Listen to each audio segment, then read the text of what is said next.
Thomas Paine, Thomas Paine, Thomas Paine, Sam Adams, Sam Adams, Sam Adams, Benjamin Franklin, Benjamin Franklin, Benjamin Franklin. These men spoke up for what they thought was right. From their courage came such documents as the Declaration of Independence and the Constitution of the United States. From their willingness to speak what was sometimes unpopular but right, we enjoy such liberties as freedom of speech, the right to keep and bear arms, and freedom of religion. There are those who still wish to oppress our freedoms, and there are still patriots willing to stand up and defend life, liberty, and the pursuit of happiness. Men like Zeb Bell, who honor our founding fathers and what they stood for. It's now time for Zeb at the Ranch, speaking up and defending your freedoms. Brought to you by Magic Valley Les Schwab Tire Centers and all of the other great advertisers on the program. And now, Zeb Bell. British statesman and Prime Minister Sir Winston Churchill said it this way: "Don't worry about avoiding temptation. As you grow older, it will avoid you." Good morning, everybody. Here comes Kate Smith, and God bless America on a Monday. Good morning, good morning. Here we go.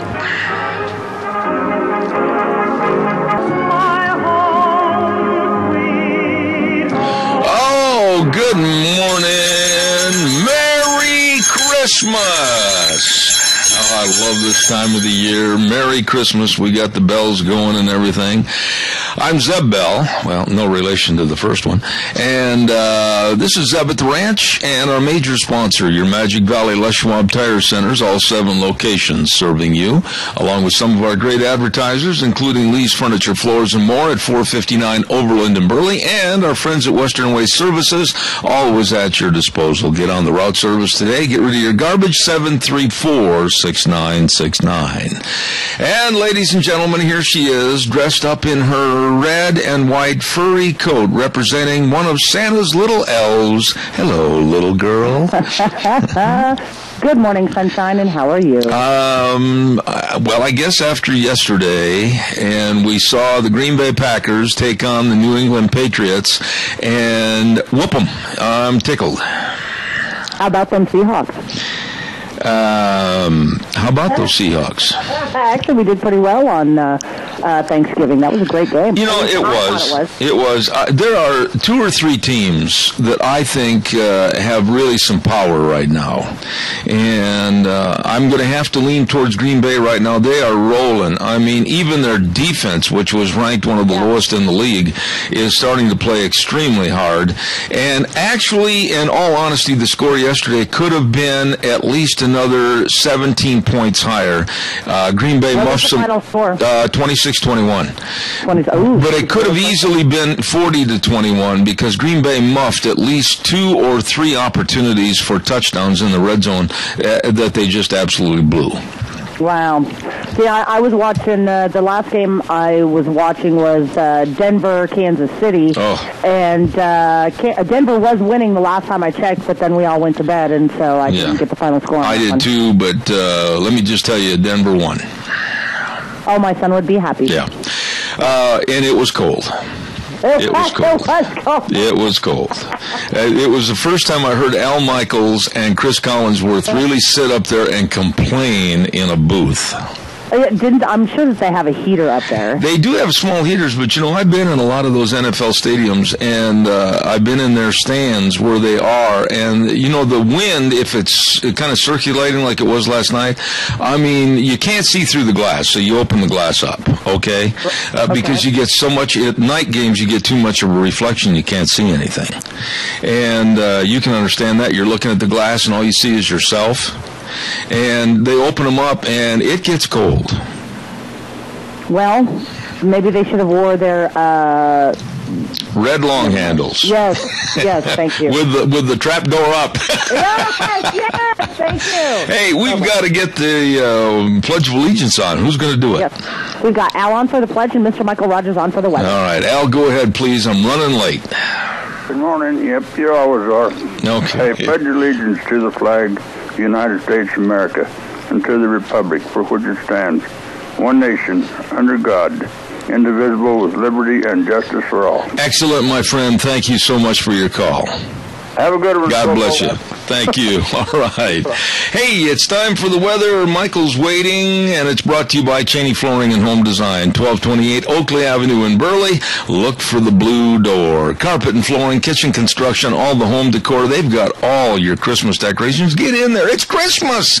Whatever you need to make your house a home, you'll see what I mean at Cheney Flooring and Home Design, 1228 Oakley Avenue in Burley. Call them, 678-6945. And again, look for the blue door. Here now, Michael Rogers weather. 30 degrees. You got a mixed bag of weather all week with one day of just sun and clouds. You get everything but the kitchen sink for the day with a high of 47. Overnight low will be right around the low 30s. 50 for the high tomorrow. Partly sunny. Just sun and clouds. Enjoy the day. Enjoy the weather. It's the only weather you got. Thank you, Michael. Rogers weather brought to you by Cheney Flooring and Home Design, 1228 Oakley Avenue in Burley. Really good folks, Kyle and Whitney Cheney. We got a birthday girl, and this little gal comes to our lunch bunches quite a bit with her granddad, and I want to say a very special birthday to 6-year-old Sammy G. Sammy is celebrating a birthday, and happy birthday to you, Sammy, and we hope to see you next week at Lunch Bunch on the 11th for our Christmas party. Congratulations. Oh, yeah, Gina's right there. Nobody better than her. Happy birthday, Sammy! Okay, thank you much. I love that birthday song. Hey, Daryl's Cleaners, they can restore old items. Yeah, you might be thinking, oh, man, I guess it's time to throw it away. Well, no, take it into Kevin at Daryl's Cleaners. Let him kind of survey the object, and then he'll tell you whether or not it's cleanable and savable at Daryl's Cleaners, 1223 Albion Avenue in Burley. Kevin and Cindy, the whole crew. And great stocking stuffer idea is to get some prepaid gift cards from Daryl's Cleaners. Oh, people will love that. Daryl's Cleaners, 1223 Albion Avenue in Burley. And don't forget, first month free and free installation. What's he talking about? Well, SafeLink Internet Services. That's right. Idaho's #1 choice for wireless internet. 17 years and counting. With the best in service to you. No contracts, no credit checks, unlimited data. Call them. Get on the program. Tell them Zeb sent you. 677-8000. SafeLink Wireless Internet. Give us a call, 436-2244, 1-866-927-4587. We've got a lot of things to cover in the news this morning, and I'm going to start right through the list right now.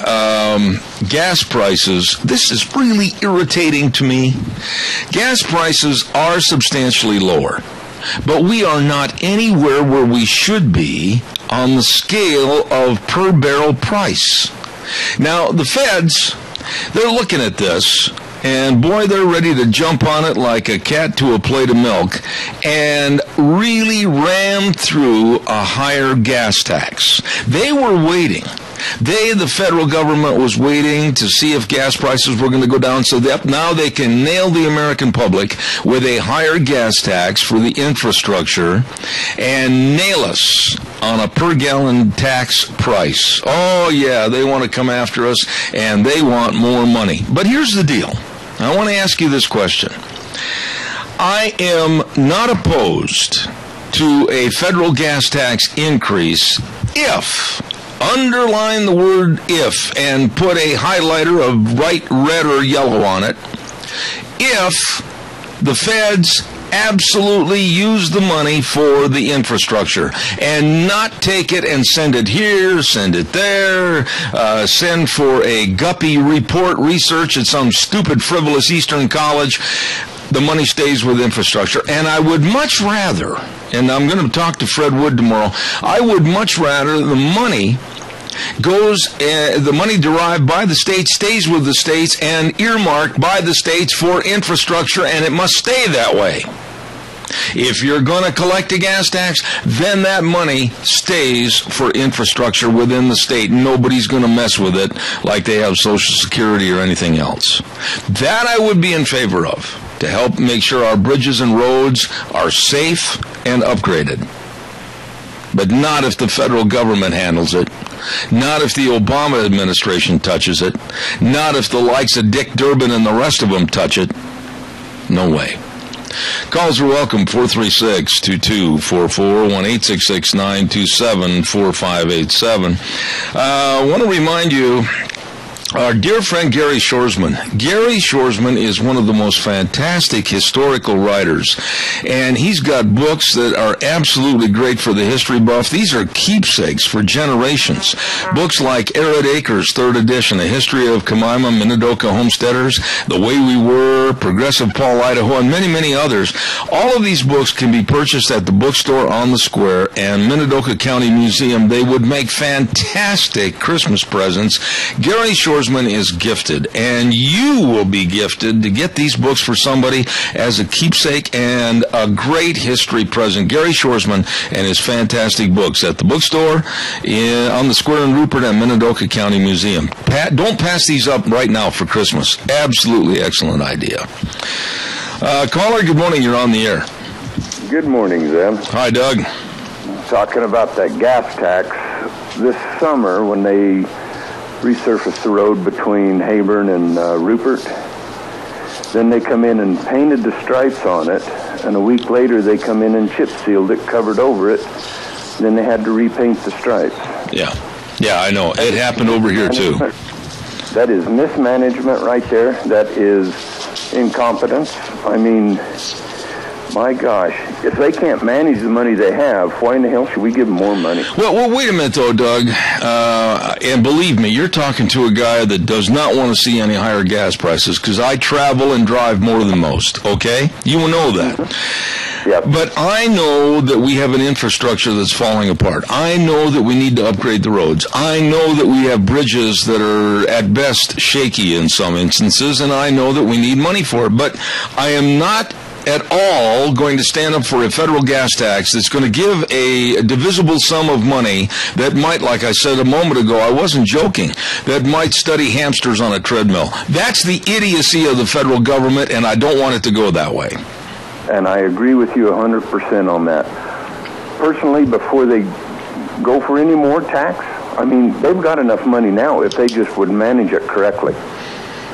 Well, I am serious. I'm not going to argue that point either.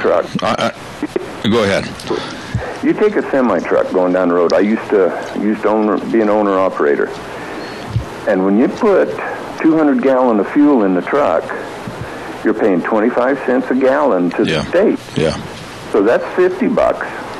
You're paying $50 to the feds. And you're filling that, putting 200 gallon in a truck. If you're running pretty hard, you're putting that in there every day. Yeah, I know it. And believe me, when you rodeo for a living, you do the same thing. Oh, yeah. Yep. And my bitterness is against the mismanagement of these clowns looking for a circus like Harry Reid, Dick Durbin, and the rest of them that think that the American public has the deep pockets, extended pockets, with $100 bills all the way down to their knees, and that's not the case. I am sick and tired of the gouging and the stupidity of the federal government, and I don't care if it's Mike Crapo, I don't care if it's Jim Risch, I don't care who it is. I'm going to tell them that, no, I don't want the federal government, I don't want their greasy, slimy hands on any dollars that I send there. I want it earmarked, locked up in a box with cobras laying on top of it, that it only gets used for infrastructure. Exactly. I agree with you 100%. All right, Doug. But I got your blood pressure up. You have a great day. Oh, now you're going to say goodbye. Okay, I'll get even with you. See you later. Merry Christmas. All right, you too, buddy. Thank you. Bye. Calls welcome, 436-2244, 1-866-927-4587. Cold weather is here, and let's face it, your furnace is down there in the basement, and it's just sitting there waiting for your every whim and command. And when you go over to turn it up, and all of a sudden it goes, okay, guys, got to go to work, and you haven't put a new air filter in there, well, that's not fair to your furnace. No, you want to treat them fair, you want to treat them nice, and make sure you get the best of air filters from Ramsey Heating and Electric. Absolutely avoid any damage to your furnace, and buy a package or one or how many ever you need of quality air filters for your furnace at Ramsey Heating and Electric, 2600 Oberlin Avenue in Burley, 678-05 1059, where they provide always warm winters and cool summers. Hey, by the way, Valley-Wide Home and Ranch, we're going to be over there next week on the 11th for that big Christmas remote. Oh, is it going to be fun? Come on by. We've got all kinds of fun things going on over there next Thursday. Next Thursday, the 11th, week after this. And it's at Valley-Wide Home and Ranch, where wintertime is here. All your winter needs are there. Snow melt shovels, warm clothing, everything. Hats and gloves. They got the Carhartt coats. Oh, you're going to stay warm. And enjoy shopping at Valley-Wide Home and Ranch, 910 South Oneida in Rupert. Really, really nice people. All right, calls are welcome. 436-2244, 1-866-927-4587. This story is so frustrating. It is so maddening for me. I have never in my life been so incensed and so mad at a professional sports team as I am some of the members of the St. Louis Rams football team. What they did yesterday was above reproach, and I do not at all mind the people of St. Louis slamming their fists down and saying that was absolutely wrong, you shouldn't have done that, and reprimanding the team, asking for an apology, and you're sitting there going, what did they do, Zeb? What did they do? Here's what they did. Some of the players, when introduced, now I was not watching that game, I just saw excerpts later on. Some of the players, when they were introduced, ran out of the tunnel and stood there with their hands up in the air like they were being arrested. Don't shoot. You know, it was just absolutely pathetic. This deal in Ferguson is never going to go away. It's never going to heal. When you have Obama getting involved with Ferguson now, you have Obama superseding and saying things above the grand jury's investigation and final report. When you have Eric Holder and the Department of Justice getting involved, they're making this a federal case and they're making it bigger, and it's going to grow and fester. Today, outrageous protesters are trying to stage protests all across the country.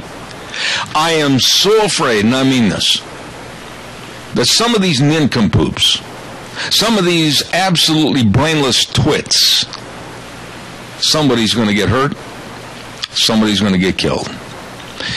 And above all this, you have the complete idiocy of Al Sharpton. Al Sharpton, I have no use for the man. You'll never hear me say a good remark about him. Al Sharpton went to 2 churches yesterday in the St. Louis area for nothing more than to incite trouble. He was yelling at the pulpit at these churches yesterday, basically inciting mob justice. Ladies and gentlemen, it's got to stop. The grand jury, and I've read the report of the grand jury that was in the paper, and then I had some information sent to me. I can't believe the diligence and the caring that these people put into the study of this case. They gave up their lives for over 3 months, basically, to do this study and be as fair and honest as possible. And now they've got the president coming out, speaking out against their judgment.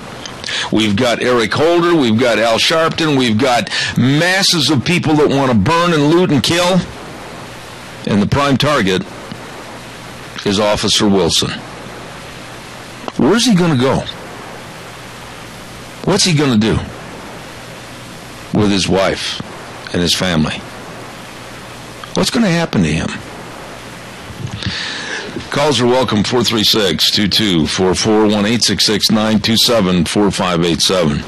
Barry Equipment and Rental, they have the equipment to get any job done and get it done right. I'm telling you, they got all the Coyote tractors, all the Bobcat loaders, and then they got those big Doosan loaders. I mean, those dudes are big. They can get the job done. You don't have to worry. There's no job too big for them.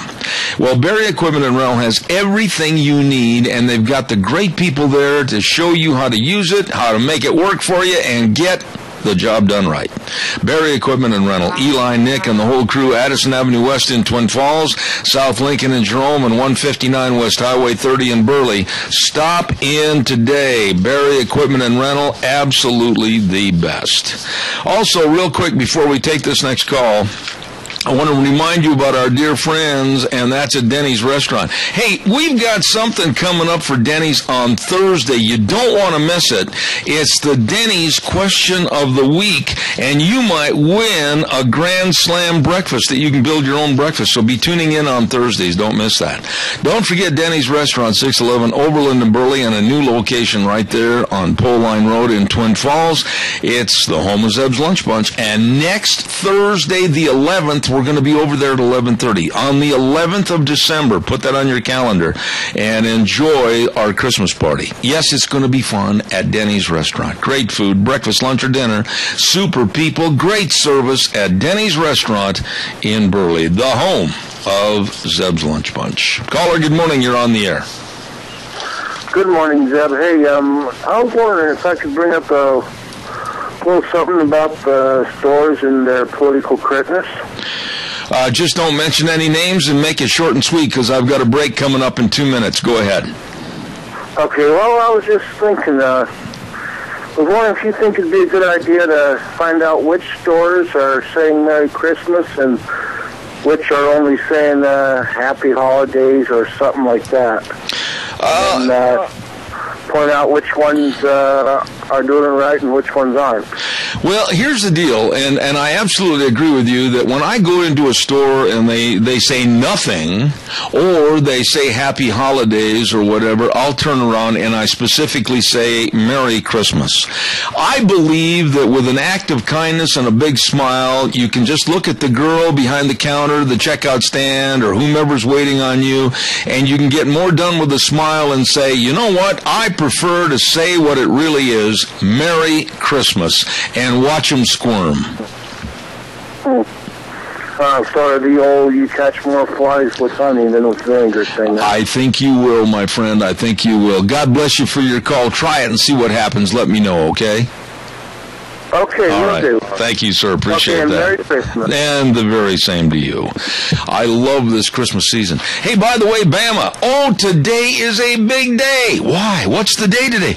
It's part of the annual Burley Christmas Light Parade. Tonight, they're going to gather at Dworshak School at 5:30. The parade to Centennial Park begins at 6 p.m. Santa's going to be there to turn on the lights, and then he's going to be in his house at Centennial Park. Oh, my goodness. Entertainment begins at 5:30. Free hot chocolate, donuts, and cookies. Oh, it's Christmas time. Going to be a lot of fun. Bama, Burley Area Merchants Association. I bit my tongue, that hurt.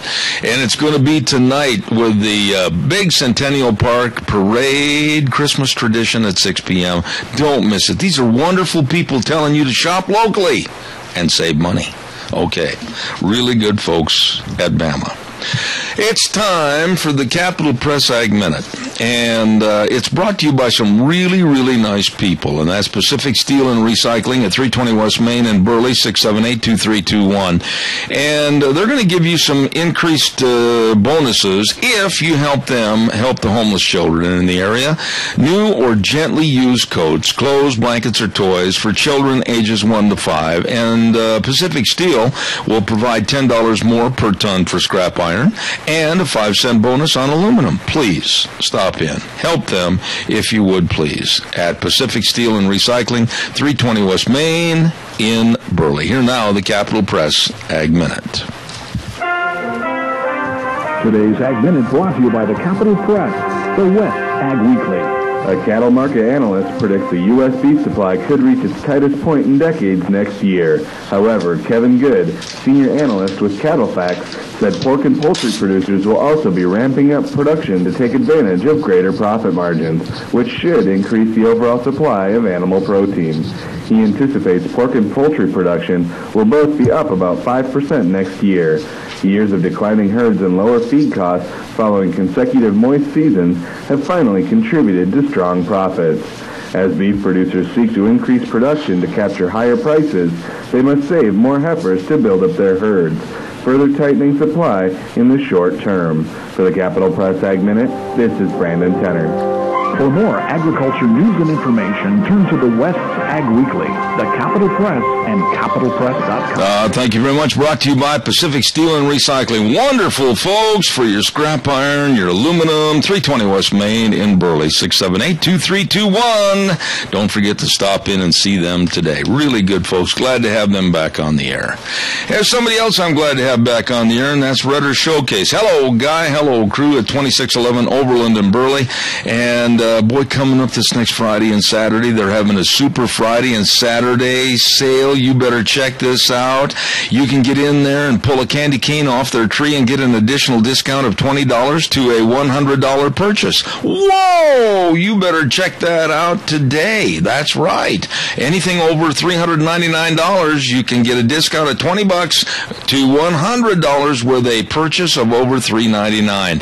You check it out. And free vacation vouchers with purchase of $699 worth of material. Many locations to choose from. They're waiting to serve you at Redder Showcase, 2611 Overland in Burley. And check out all the Serta mattresses, too, at Redder Showcase. Super nice people.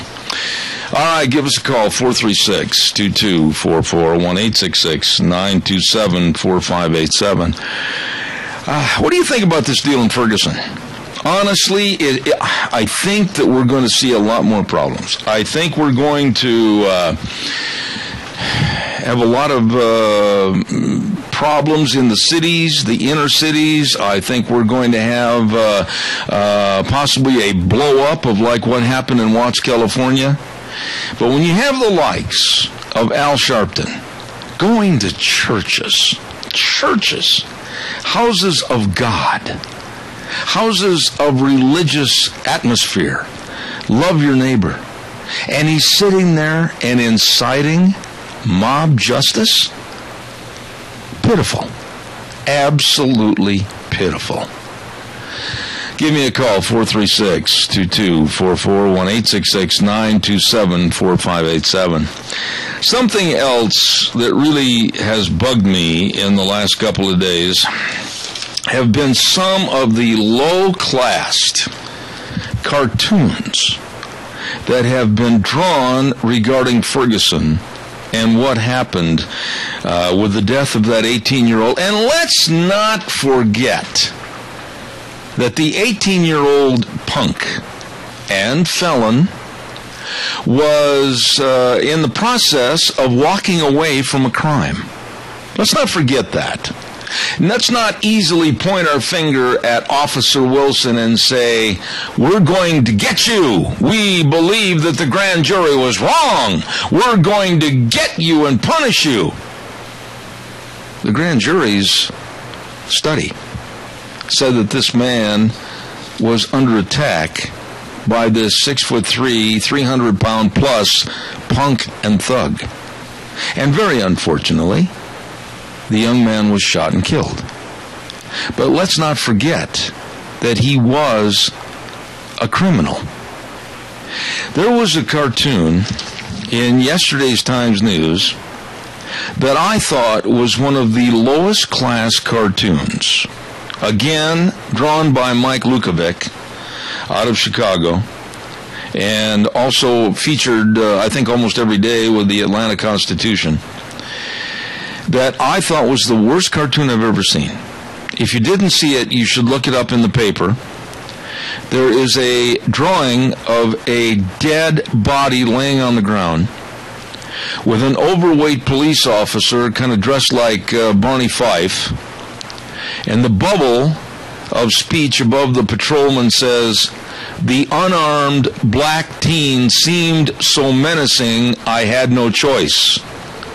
And then there's a man and a woman standing off to the side saying, "Justifiable fratricide." So they're making a mocking out of the statement that the policeman thought that his life was in danger. He was afraid of this oversized felon. And they're making a mocking joke out of this. And also it's very hurtful to the family of Michael Brown, the young man that was shot. It's just no class whatsoever. And to see that in our local paper, it just kind of validates how poor our local paper has become. Calls are welcome, 436-2244, 1-866-927-4587. Give me a call, please. I want to remind you about our friends at Quali's Electronics. My goodness sakes, they've got all kinds of crazy low prices going on right now, like a Samsung 32-inch LED for just $199. Wow, that is a lot of savings. How about this, a 46-inch smart TV, now only $429, and you'll save $300 on the top-selling 65-inch smart TV, now only $999. That's just a little bit of what's going on with money saving at Quali's Electronics, 1730 Kimberly Road. Steve and Bruce and the whole crew waiting to serve you. They love people, and boy, they show it with their low prices at Quali's Electronics, Kimberly Road in Twin Falls. Really good folks. All right, give me a call, 436-2244, 1-866-927-4587. Don't just leave me hanging. Call me and let me know what you think about those tasteless, very tasteless cartoons. Yes, Merry Christmas wishes go out from the Sprinkler Shop in Paul, Jerome, Buell, and Kimberly Road. Yes, the Sprinkler Shop has been offering irrigation, manufacturing, and excavation services since the 1970s. And their staff offers quality and reliable products and service that you can count on for your irrigation needs. Better believe it. And they wish you a very Merry Christmas from the Sprinkler Shop. Also, a Merry Christmas from A Child's World, 1308 Overland in Burley. A Child's World says, hey, mention my name, Zeb Bell, and you can receive 25% off any item. Hey, stop in today, 1308 Oberlin in Burley. And let's not forget our friends at the bookstore and more. 515 5th Street in Rupert. Becky and the crew, they make the best fudge, all the different flavors, and they got great Christmas gift-giving ideas there. Cards and figurines, candles, books, everything at the bookstore and more at 515 5th Street in Rupert. Stop in and see them today, okay? All right, your turn. Call's welcome. Come on, give me a jingle, 436-2244, 1-866-927-4587. One of the things I was really checking on this morning was a story about a University of California at Davis, California professor. His name is Gregory Clark. Now, maybe this doesn't upset you, but it did me, because he is teaching the kids, I guess you could say, young adults, in his classroom at UC Davis, to look at your mom and dad, look at your grandparents on both sides of the family, and look at your great-grandparents. Because you are going to be no better than they are. It's genetics. You're stuck in a rut, and you're never going to succeed at anything more than what they've accomplished, so you might as well just give up and take life easy. What? I mean, what? And I heard this guy. I watched this guy on television as he was being interviewed, and I'm telling you, well, first of all, when you look at him, you're going to go, there's a gem. But anyhow, this guy is teaching kids that you don't have to worry about success because you're never going to be any better than your genetics and your family tree. You might just as well accept the fact of who you are because of genetics, and if you're a loser, you're a loser. It's tough. It's all over. I have never heard anything as nonsensical in my life.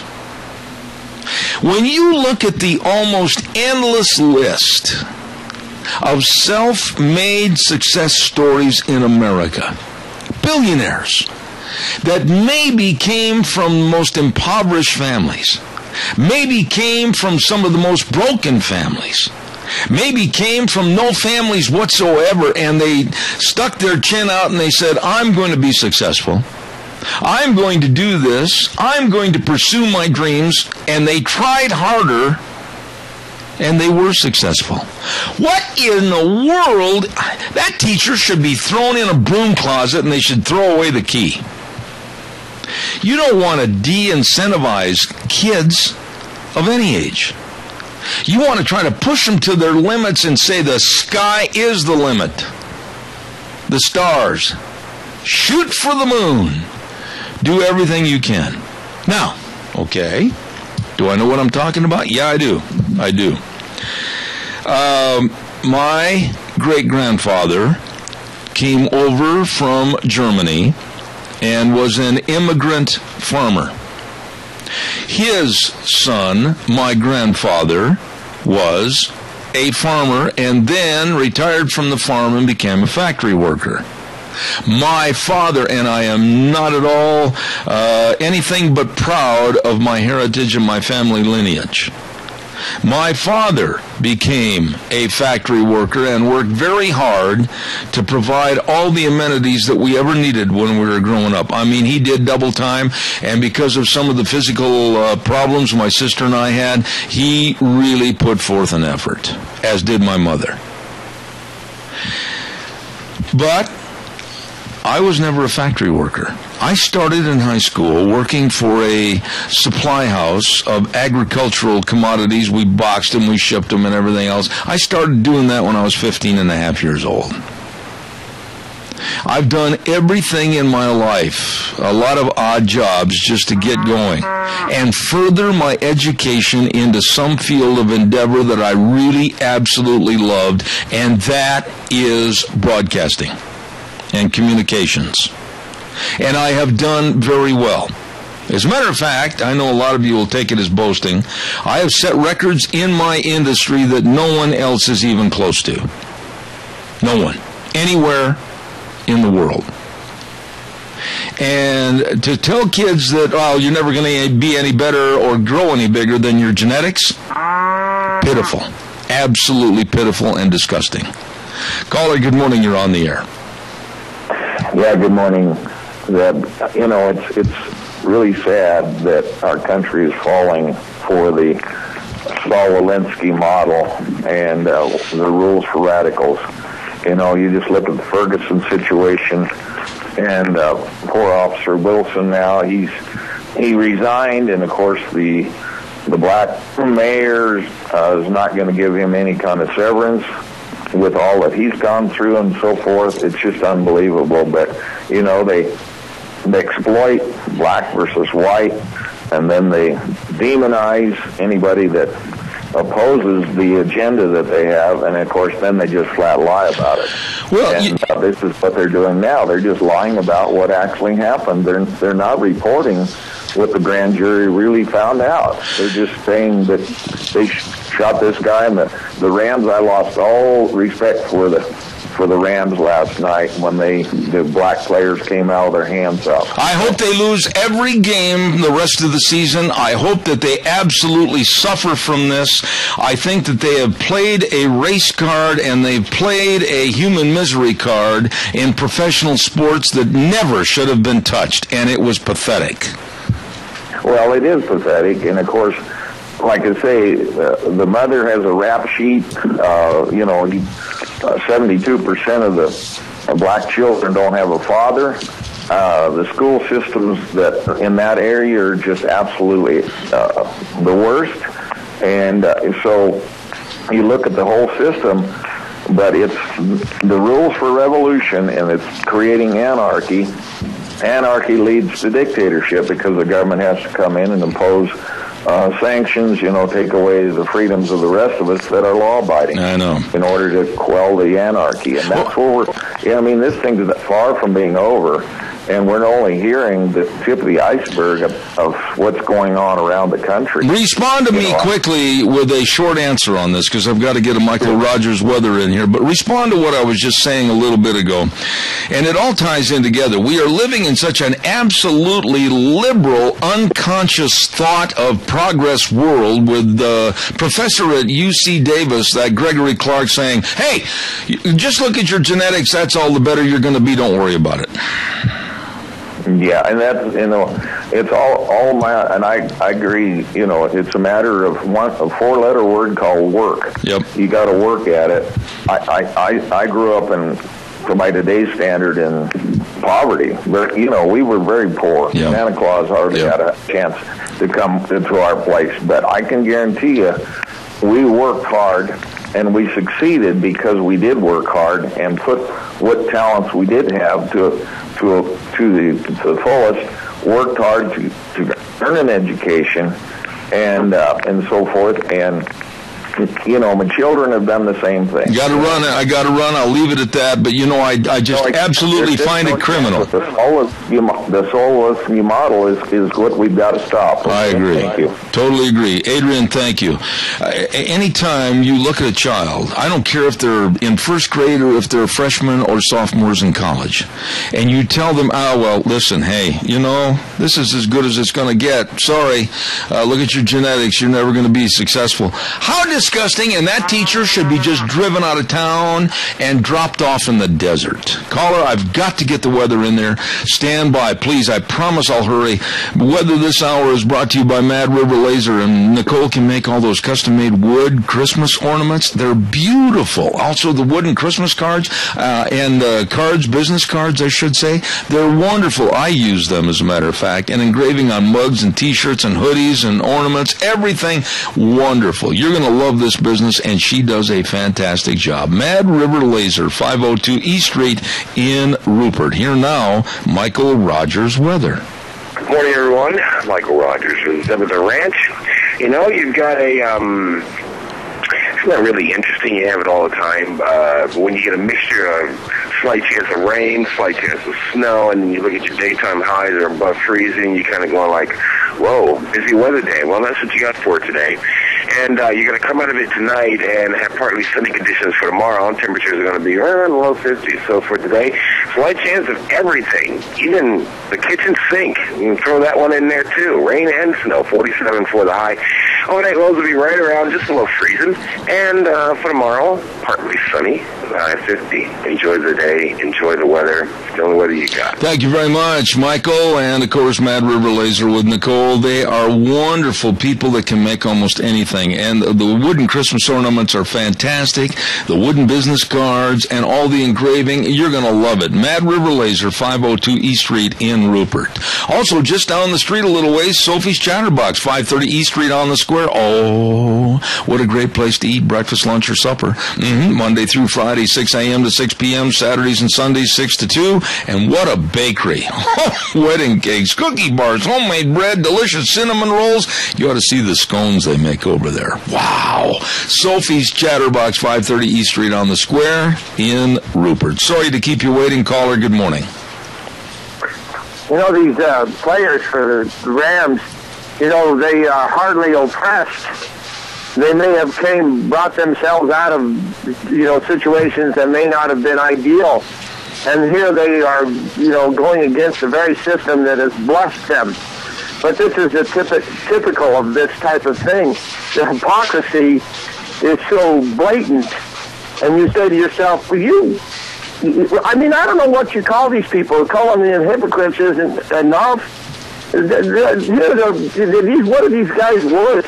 These players, even the least paid football player on the Rams makes you and I look like the poor peasants that we are compared to them. And here they're bitching. Excuse me, forgive me. No, I'm not going to correct you on that because that's quite frankly what it was. And for them to stand up, and the facts and all the stories and everything, Randy, are geared towards, the fact that the grand jury did their job and quite frankly did a diligent job, very good job. And this kid that was shot and killed, I feel very sorry for the family. I feel very sorry for the community. But he was a felon. He was a punk. He was a thug. He had been in trouble before. Why do people forget that? Well, that's exactly right. And his mother has a rap sheet. And, let's face it, children do what their parents do. And, it's just such a crock. And one of the dumbest men that I've ever heard that has a public forum is Mr. Al Sharpton. Oh, brother. As dense as they get. forgive me, but he is a dumb, He is a Satan. I'm just going to say that he is a Satan, and I have no use for the man, no respect for the man, and I'll tie this together. When he is allowed to have daily or weekly conferences basically on an open door policy right into the Oval Office to go and visit with Obama, I tie Sharpton, Obama, and Holder all together, and I hold them accountable for the race problems that we're having in this country and the race problems we will be having in this country because of their inaction to do what's right. Well, it's just amazing, and when the black public allow Mr. Sharpton to get away with the hypocrisy, you say, well, you know that they're not, all of them are not stupid, or sure, some of them are in the tank. There's no question about it, and but they sit there and they keep their mouths shut. Of course, there's plenty of black folks out here that are talking against this, but you see, you just don't hear about it. And just like my wife said, about some incidents the other day where a white student or person got shot by a black policeman, yes, and not a thing is going to be said about it, and it's forgotten. A life is lost, and nobody could have cared less. Well, Randy, the whole thing, it's got to be solved. It's got to be closed, and there has to be closure. There has to be healing. But you know something? Let me just throw this at you, and I've got to do a commercial break. But when one group of people, one race of people, are going to stand up and say, if you touch us, we're going to riot, we're going to kill, and we're going to burn, that is not a civilized society, and you'll never have police efforts that will succeed in those communities. And that's basically what they're saying. We don't care what the grand jury found out. You can't touch us, we're above the law, leave us alone. And that's basically what's happening and what's being promoted by Al Sharpton and Obama. Oh, yeah, it's such a... The intellectual insincerity of the whole thing is laughable. It's laughable. It deserves no more time in our face. I agree. Randy, I always appreciate your call, man. Thank you. Thank you. Don't forget our friends at Burley Physical Therapy and Rehabilitation, Nick Greenwell. I cannot wait to get started back at his location, 1263 Bennett Avenue, Suite 2 in Burley, right behind Dr. Crane's office. The reason I've had to take off, I've had some other problems come up, and I just can't get over there and exercise like I want to get my leg back in shape. They are the best at Burley Physical Therapy and Rehabilitation, all the sports medicine, all the exercises, and believe me, they know how to help you get back to being you. Nick Greenwell, physical therapist, and his entire staff, very qualified and ready to serve you at Burley Physical Therapy and Rehabilitation in Burley. You call 678-1191 and make an appointment today. Really nice people. Oh, by the way, I want to remind you, too, about winter driving.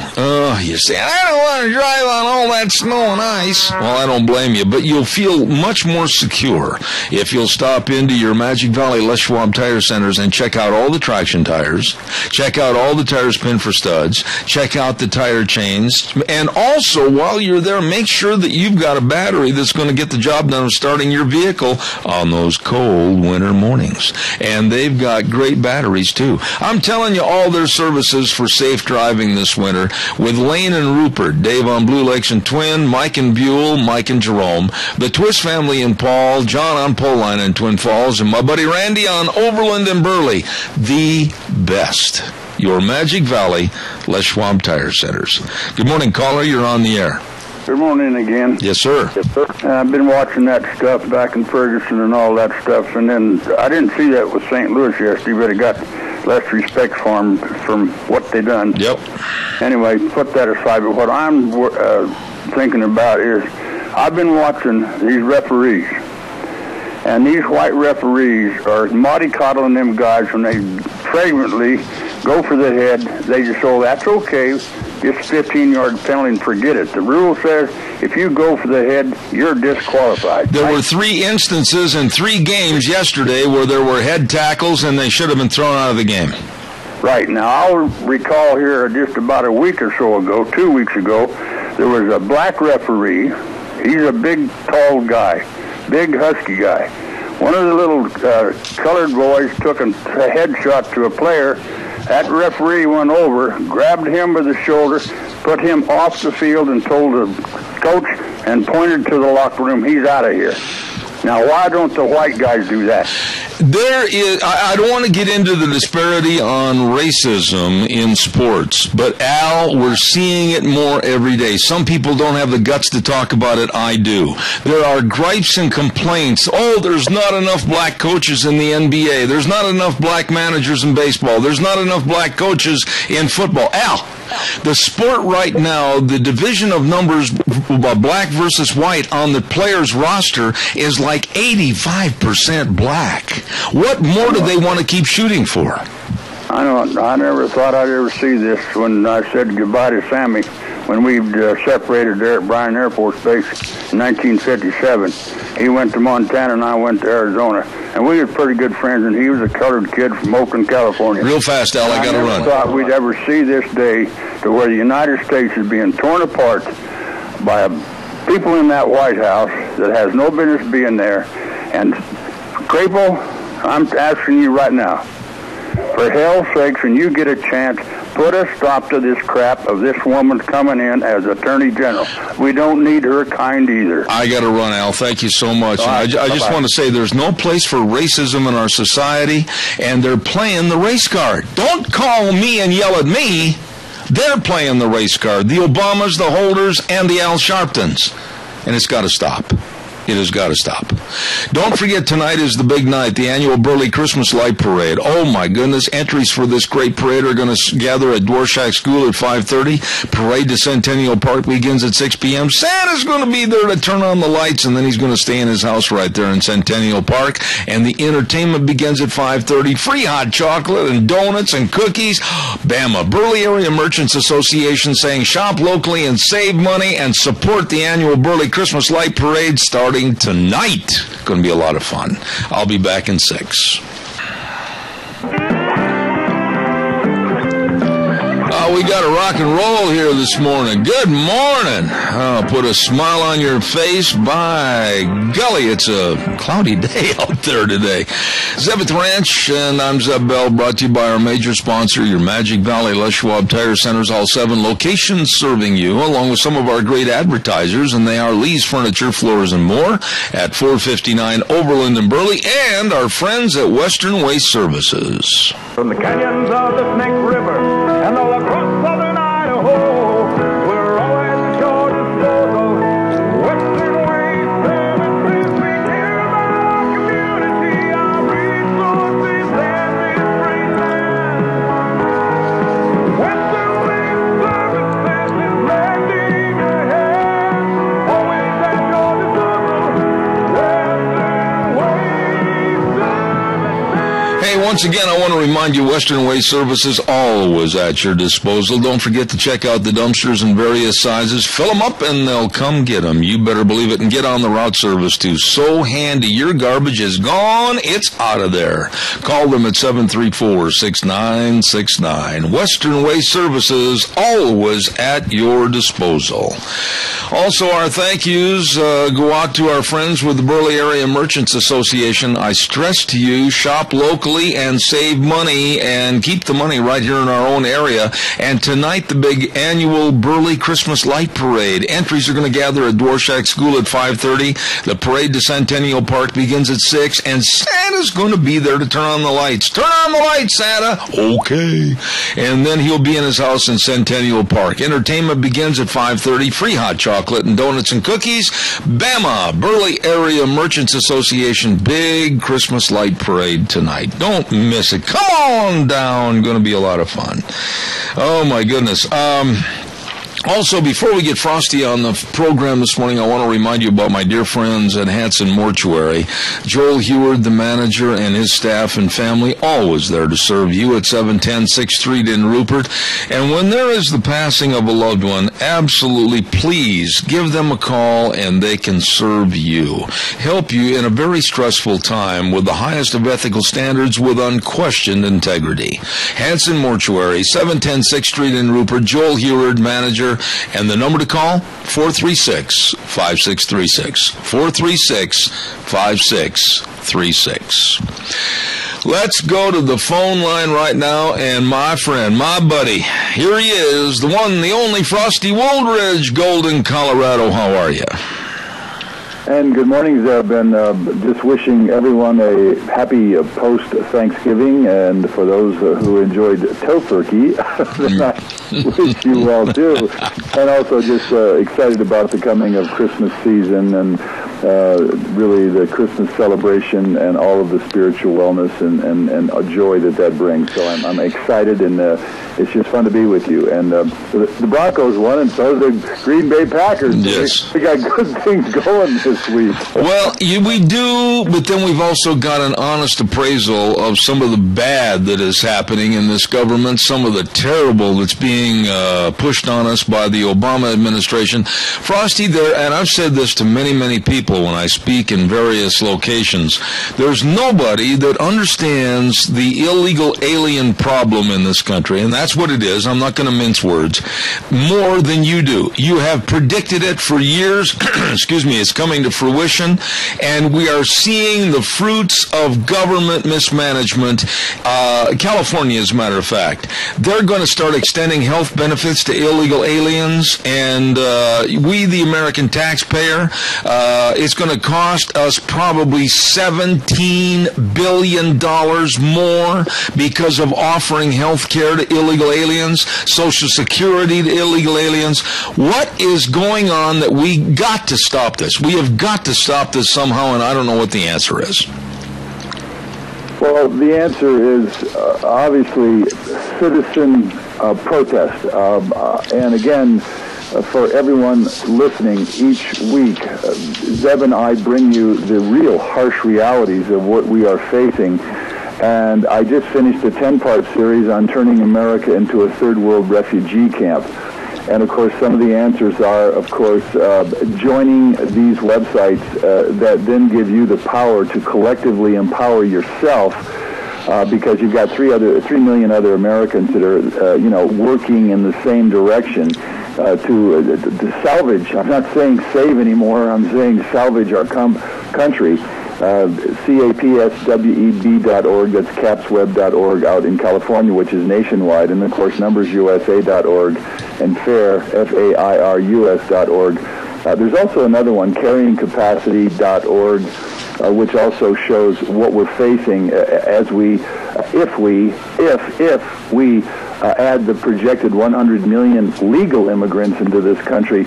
And I just started in the next 36 years. And I hope, and I know all the listeners at Zeb at the Ranch understand, because you've gotten the facts, the figures, and everything that I've brought to you for the last 7, 8, 9 years now. And so it's really the core of us who understand this to take action, spread those websites out to everyone else. Of course, there's William Geen with AliPac.us, who also, and there's the Fire Coalition, there's Grass Fire.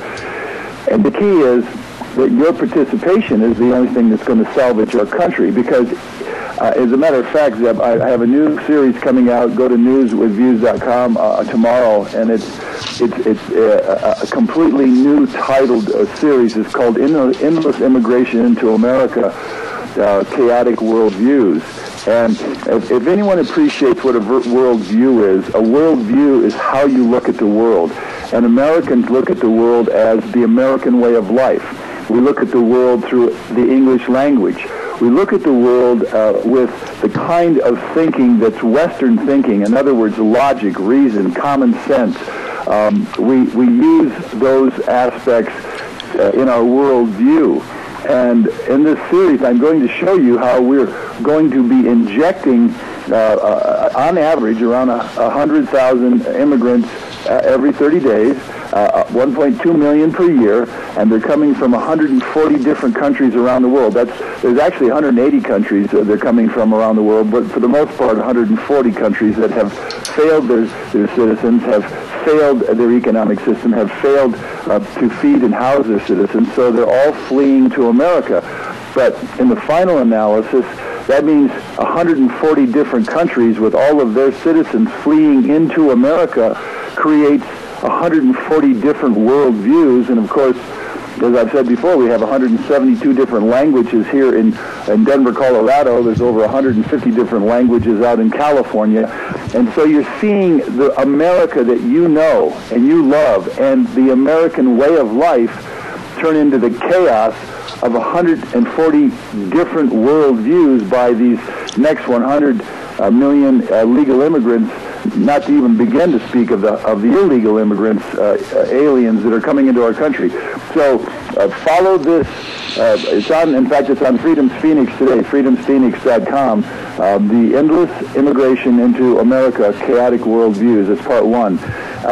And I guarantee you, people don't understand when you pump another 20 million, legal Muslim immigrants into this country.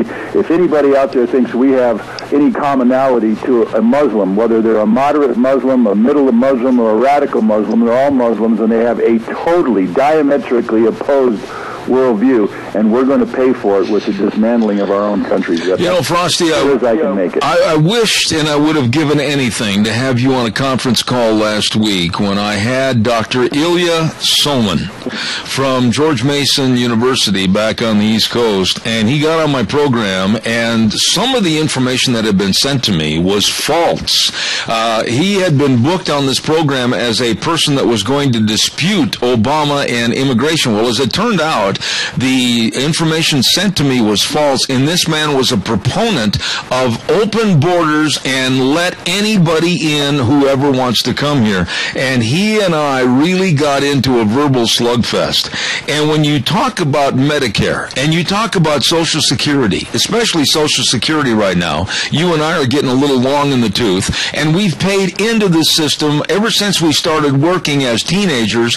Why in the world do we want to see the system absolutely in upheaval and given to people that are not citizens? I am absolutely revolting anything the Office of the Presidency and the Department of Justice is trying to impose on us. These people are illegal aliens, and they should not share in any of the benefits of this country as taxpayers. Well, that's correct. And any time you have somebody apologizing for the law, apologizing for our Constitution, and in fact subverting our Constitution, such as Barack Obama, That's right. The man right now in the White House who has subverted and is subverting. If you look at how he's played the Darren Wilson, Michael Brown thing out there in Ferguson, Missouri, the facts came through. In fact, I just heard Colonel Alan West this morning on the radio, who is an African American, and he said we're subverting the facts. And then you have football players raising their hands up in the middle of a football game, and then you have the President of the United States stoking the fires of racial unrest for his own goals, for whatever they are. And then you have a man that comes on your show that's literally glossing over the harsh reality that you and I, since I was a teenager mowing lawns for a quarter and started working full-time as a man, they're letting illegal aliens take away our food stamps, they're taking away our schooling systems, they're taking away our language, and they're certainly subverting our medical systems.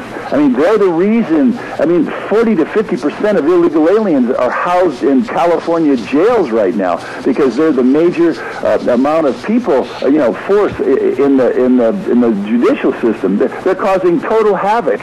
And for this man to come onto your show and say, open up the borders, there's no question that kind of thinking is counter to the American way of life and to a constitutional republic that stands on the rule of law. And we lose that rule of law, we've lost our country. And right now, as you can tell, we're really losing our country, and it's happening quite fast, actually. You know, you mentioned Ferguson, Missouri, and I've wanted to ask you about that for the last two programs. But, you know, we have three buffoons that are stoking the fires of racism in this country. And I'm not going to pull any punches. You've got Barack Obama himself. You have Attorney General Eric Holder. And you have the world's biggest buffoon, a very small, diminutive, but big-mouthed man, Al Sharpton, that is nothing more than a racist mob baiter to try to get some more mob justice. And all three of those people are guilty of trying to be a race baiter and hater. Well, that's true, and Al Sharpton is one of the biggest charlatans of all time. I mean, he's up on federal income tax evasion. Yes. He's a criminal himself.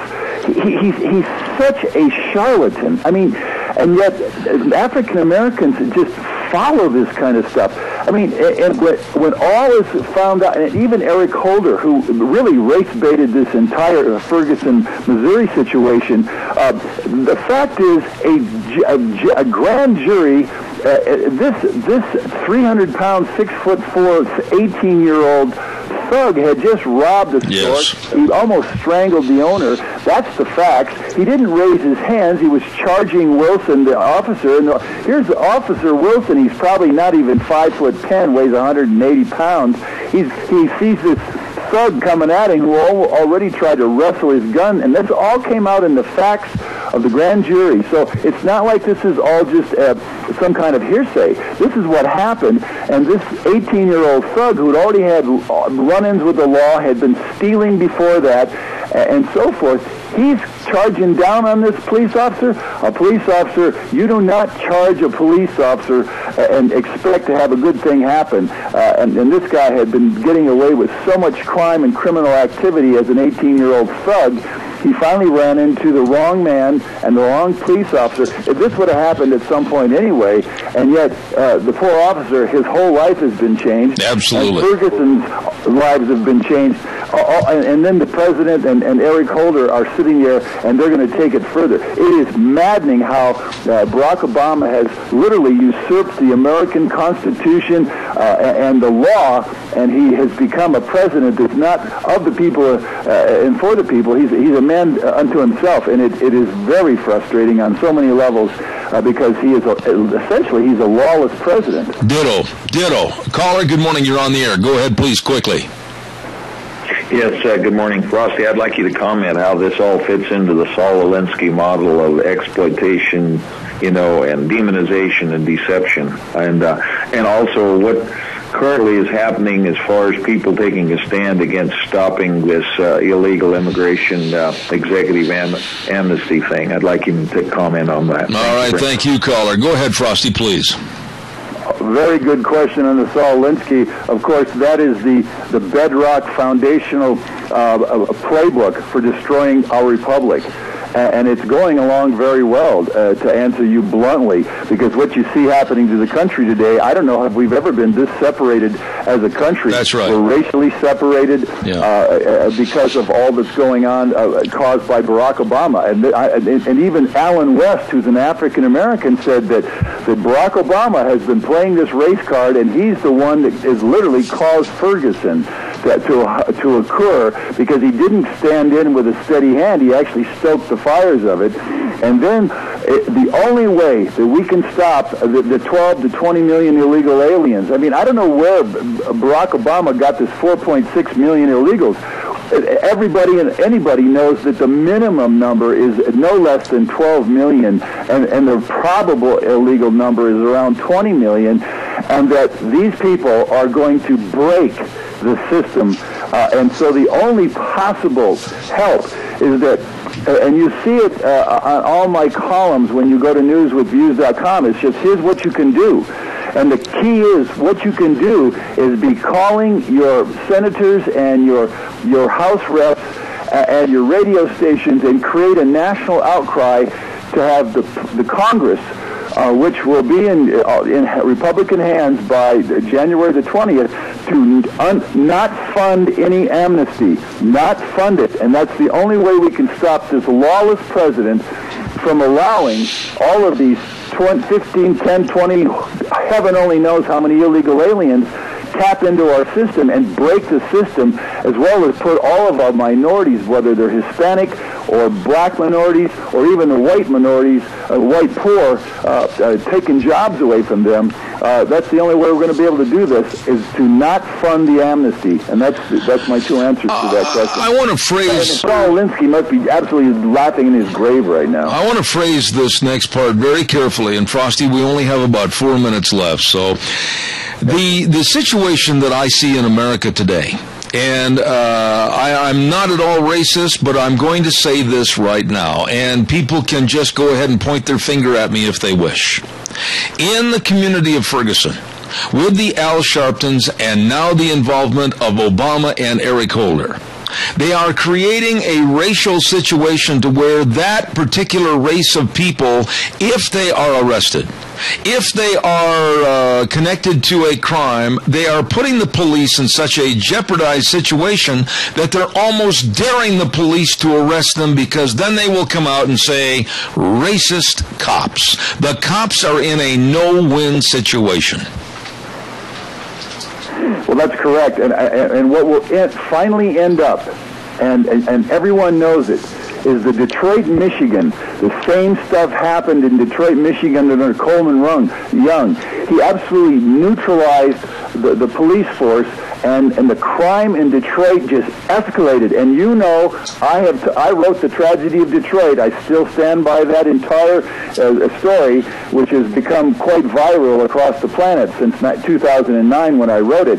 But the reason Detroit failed is because the rule of law and law and order failed, and white America fled Detroit, and now Detroit is like 93% minority. It's African American and Muslim now, and so there's nothing but welfare and crime going on in Detroit, and anybody in their right mind does not dare live there anymore. And so Ferguson will also fly into the same kind of a terrible situation when responsible African Americans and responsible European Americans and even Hispanic Americans are going to flee Ferguson, Missouri, and it will be left with its own crime, and no one gets arrested, but then you have so much crime that literally nobody can live there other than just be in fear for their lives every day. And that same kind of situation happens in Somalia. That kind of situation happens in Sudan. It happens in the Congo, for heaven's sakes. And so that's what you're going to have ending up in Ferguson, Missouri, and it's not going to be pretty for any of us, because ultimately it's going to be a degradation of America, one city at a time, if you will. Hey, real quick, Frosty, I want you to respond to this. Give me a real short answer, buddy, because I'm running late. Sure. But the University of California at Davis professor that came out this weekend, and he said, hey, look at your dad, look at your mom, look at your grandfather, look at your great-grandparents. You might as well give up, because if genetics are not successful in your family, you can just sit back and live off the government, because you'll never succeed. As a former teacher, how would you respond to that professor? Well, that professor obviously has a lack of personal accountability and personal responsibility. If our civilization is to succeed, it gets down to personal accountability and personal responsibility, and it also gets down to the leaders of this country making sure that everyone, at whatever level, enjoys a job that they can go to, that they can work, they can contribute to our country in this way of life. If not, then we'll have more and more sitting back on their lounger, picking up the EBT cards and the food stamps and the Section 8 housing, and ultimately all of us will fall into that gutter, into that pile, into that civilization ash heap of history. And so that's sad that some guy like that at UC Berkeley or wherever could say such a horrible thing. It can't continue, and that's as short as I can get that answer. I'll tell you what, I get a chance to say Merry Christmas to Frosty Woldridge, and hopefully he'll get another matching steak knife to cut his tofu. So God bless you, man. Have a great week. Oh, and the laughter here was that we did cut the tofu turkey, which is steak time, and I was smiling the whole time. I just didn't get a picture of it this year. God bless you, Zeb. I love you, and happy and Merry Christmas to all of us, and I'll see you next week. All right, buddy. Thank you very much. Frosty Woolridge, Golden, Colorado, my good friend, and I'm proud to say that. Thank you very, very much. Hey, don't forget the Book Plaza, Whipple's Book Plaza, with Colonel Dale and the rest of the folks. Oh, are these good folks? You got to go in and check out their new 50% department. What does that mean? Well, everything in that department is 50% off. Books, jewelry, decorating items. Oh, my goodness, they got all kinds of great items for the Christmas holidays. Stop into Whipple's Book Plaza. Nice, nice people. Colonel Dale and the crew, 222 West 11th Street in Burley. Whipple's Book Plaza. You stop in and see them today. Also, Merry Christmas wishes this hour from our friends at Searles at 106 North Center Street in Oakley. Oh, the hot stuffed pizza. And, of course, the locally grown beef, best burgers and fries in town with their specialty Searles baked buns. Ooh, they're good. You're going to love it. Searles, 106 North Center Street in Oakley, wishing you a Merry Christmas. Along with the Golden Valley Warehouse, 468 West, 1000 South of Burley. You better believe it. The owners and staff of the Golden Valley Warehouse would like to thank all of their customers for another great year. Thank you very much, and they wish you and yours a very Merry Christmas. And Magic Valley Irrigation, 44 East, 500 South of Burley. Magic Valley Irrigation, serving southern Idaho for over 30 years for all your irrigation needs, including aluminum pipe repair, and they carry major brands of repair parts, too. All your irrigation needs at Magic Valley Irrigation, south of Burley, and they wish you and yours a Merry, Merry Christmas. In just a few moments, we're going to have a lovely lady on the program, and that's Carrie Kupek with the Alliance Defending Freedom, so stand by. That's coming up in just a very few moments. But I also want to remind you about our friends at Lee's Furniture, Floors, and More. Oh, my goodness. You know, the accessories. We don't often talk about the accessories, but you know, like, they've got all the accessories, the accent tables, the nightstands, the bookcases, the chest of drawers, the lamps, and the pictures. The accessories are all there for the beautification of your home, along with, of course, all the recliners and the sofas and the carpet and everything else. But it's a store that has everything you need for the beautification and comfort of your home. Stop in today. Lee's Furniture, Floors, and More. Lee's Furniture, Floors, and More at 459 Overland in Burley. You tell them Zeb sent you to Lee's Furniture, Floors, and More. Really nice people. Oh, my. Oh, and by the way, too, I want to have the opportunity here to say that our friends at Let's Ride have a lot of great Christmas gift-giving ideas. What do you mean? Well, they've got all the accessories. They have got all the accessories over there, whether you're into ATVs, whether you're into snowmobiles. Oh, my goodness sakes, you're going to love shopping over there. It's at 270 Highway 24, between Rupert and Burley. A lot of people say between Rupert and Hayburn. Well, it's there, right there on Highway 24. You can't miss it. Let's Ride, where the fun is sold, and they've got something for everybody. If you like to get outdoors, they can help you enjoy yourself at Let's Ride. You stop in and see them today. Oh, let's go to the phone lines right now, and the next thing you know, she'll be starring in a major motion picture. She's on television all the time. My goodness, good morning, Carrie Kupek. How are you? Good morning, Zeb. How are you? Well, I'll tell you what, your career is solidified. You are now going to hang a star over your door. We'll see about that. Okay. Listen, Carrie, I want to say up front how grateful my wife and I are for your involvement in this program and some of the many, many stories that you get on the air and talk to us about as far as what's happening around the United States and some of the, I'll just come right out and say it, the idiocy of some of the things that are going on to attack Christianity and Christians in person. What's going on this morning that we need to highlight? One thing I want to talk about is something that's going to be happening this Friday and some oral arguments that I want to highlight for your listeners. this has to do with the Washington State florist. This is Darnell Stutzman. She's owned her florist business for many, many years, served the community, loves arranging flowers. This is her life's passion, and providing these to her neighbors and those that come in to purchase them.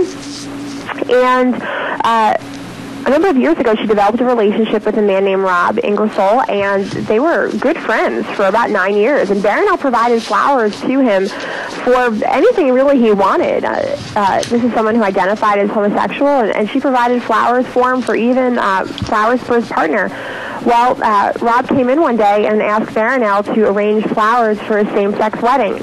And Darnell really had a hard time with this because, she had a very close relationship with him, but she's also a very strong Christian, and her faith prohibits her from celebrating a same-sex ceremony. That would be completely contrary, to what she believes. And so she had a hard time, and she ended up telling Rob that she couldn't do so. Well, Rob turned around, and he and his partner ended up suing Darnell. And what's interesting about this case, and this has been going on for quite some time, is they're not just suing her in the typical sense, like we've seen with some of our bakers and our photographers. They're actually suing her in her personal capacity, which means that if she loses, she stands to lose everything, including her home. Oh, my. And this Friday, there are arguments at a Washington State court that will be, in part, discussing just that.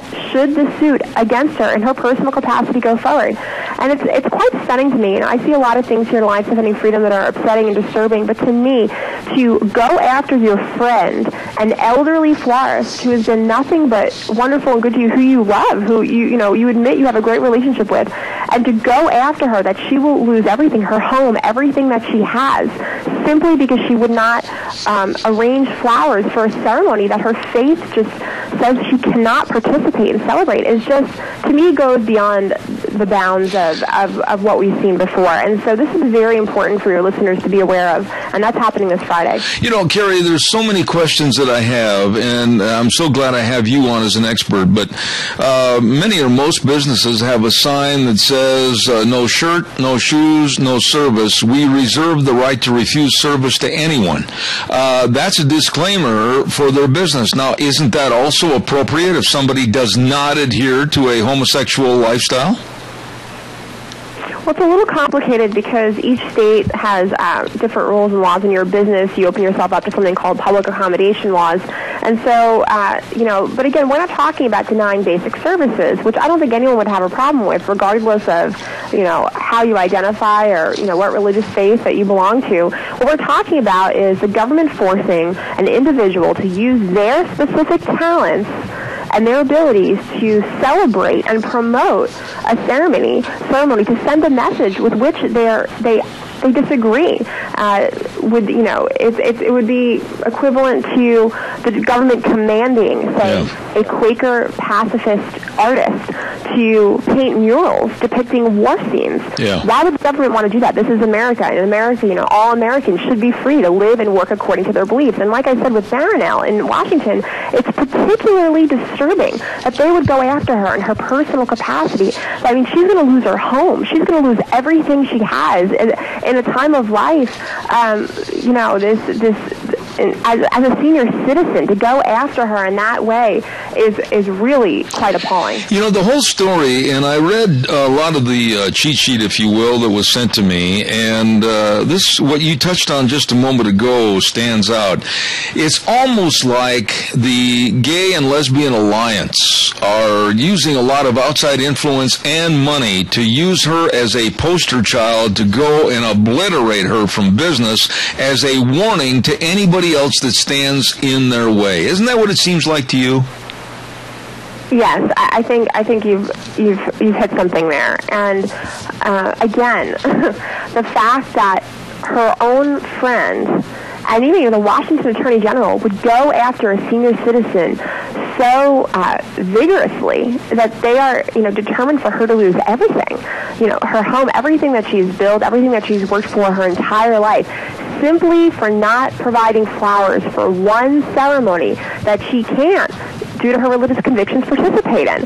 This is someone, again, who has provided flowers for many, many years to this person, and gladly. She will tell you she loves Rob, and she still says that. This is someone she cares about tremendously, but she drew the line at the same-sex ceremony because it would be a complete violation of her conscience and beliefs, and certainly in America that should be protected. And so we'll see what happens on Friday. But like I said, this has been moving forward, and this personal aspect of the lawsuit is particularly troubling because it's not something we've really seen before. Well, Carrie, what it tells me, and then we've got to get to the other story, what it also tells me is that evidently, and I wasn't aware that it had passed away and had a funeral, but the First Amendment must have died. Right. It's really a sad day in America where one is punished by the government for living out their deepest convictions, for living out their faith, and not just punished, but essentially can lose everything they have and own. That's very disturbing and something that all Americans should be concerned about, regardless of where you fall on this issue. This is a very troubling precedent, a troubling action by the government. And like I always say on your show, the issue right now is same-sex ceremonies and weddings. But in 20 years from now, it's hard to say what it will be. But once we open the door for the government to come in and force people to violate their convictions and their conscience and punish them if they don't do so, we have opened a door for the government really to force any of us to do anything. And it's very, very disturbing. Let me ask you one quick question on this story, and then I want to get to the Christmas story. What about, and I'm just speculating here and thinking far down the road, but what about newspapers? What about newspapers that refuse, because of their conservative convictions, not to publish the announcements of a gay wedding? Are they also in the same kind of trouble? It really, and again, it really depends on the laws, and everything is very fact and law specific. But what you're pointing to is the big picture.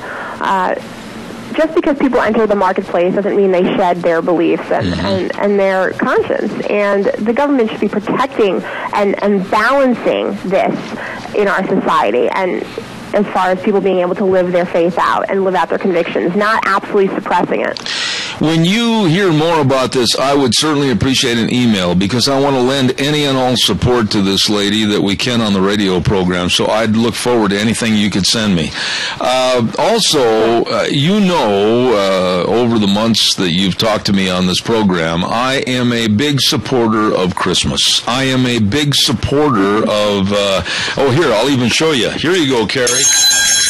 Hear my bells? There you go. Merry Christmas to you. I'll wear my Santa hat next time I come on. I've got one right behind me. We'll wear it at the same time. Great, we'll wear it together. But I love Christmas. I love everything it stands for. And I have said on this program for a long time that most schools and school administrations do not understand what their rights are in regards to Christmas, and they kowtow to the people that are trying to destroy Christmas. I'll let you pick it up from there. Sure. I think, like you said, they either kowtow, or I think some school administrators are just genuinely misinformed, and they're fearful by the propaganda efforts that those on the left have put out about Christmas, because just as it turns out, yes, the Constitution does allow and protect the celebration of Christmas in public schools, and it always has.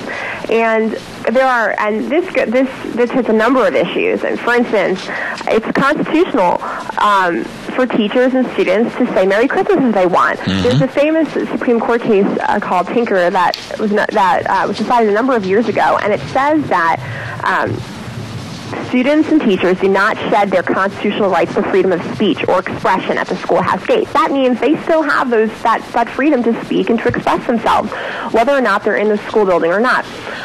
So to say Merry Christmas is a phrase that people commonly use in December. Doesn't violate anything.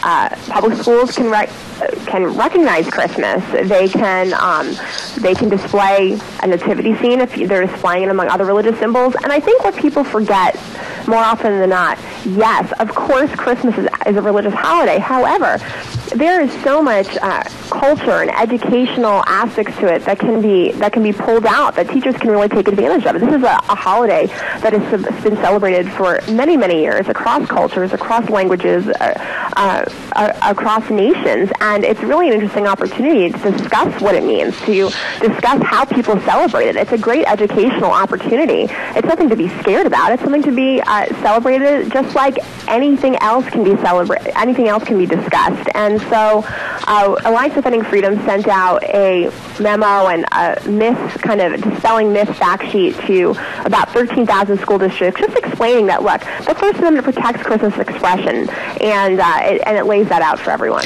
Let me ask you on this memo, is it too little, too late, or do you think it's going to help educate a lot of the school districts? I remember a story I had, I think it was last year or the year before at Christmas time, about a janitor whistling Christmas tunes. I think it was Silent Night, as he was mopping the floors, and he was threatened with the loss of his job. It was a school in Massachusetts. My goodness, this thing has got completely out of hand, Carrie. Yeah, that is completely out of hand. And again, I think it's a mix. I think some administrators just simply do not know what the law is, and I think others perhaps are trying to suppress it. But the bottom line is that the Constitution allows and protects the celebration of Christmas in public schools. And again, Christmas is discussed and celebrated just alongside of many other holidays, and that's fine, and that's a good thing. No court has ever ruled that the Constitution requires school officials to censor Christmas carols, eliminate references to Christmas, or silence those. Not at all. That's not in our case law. That's not in the Constitution.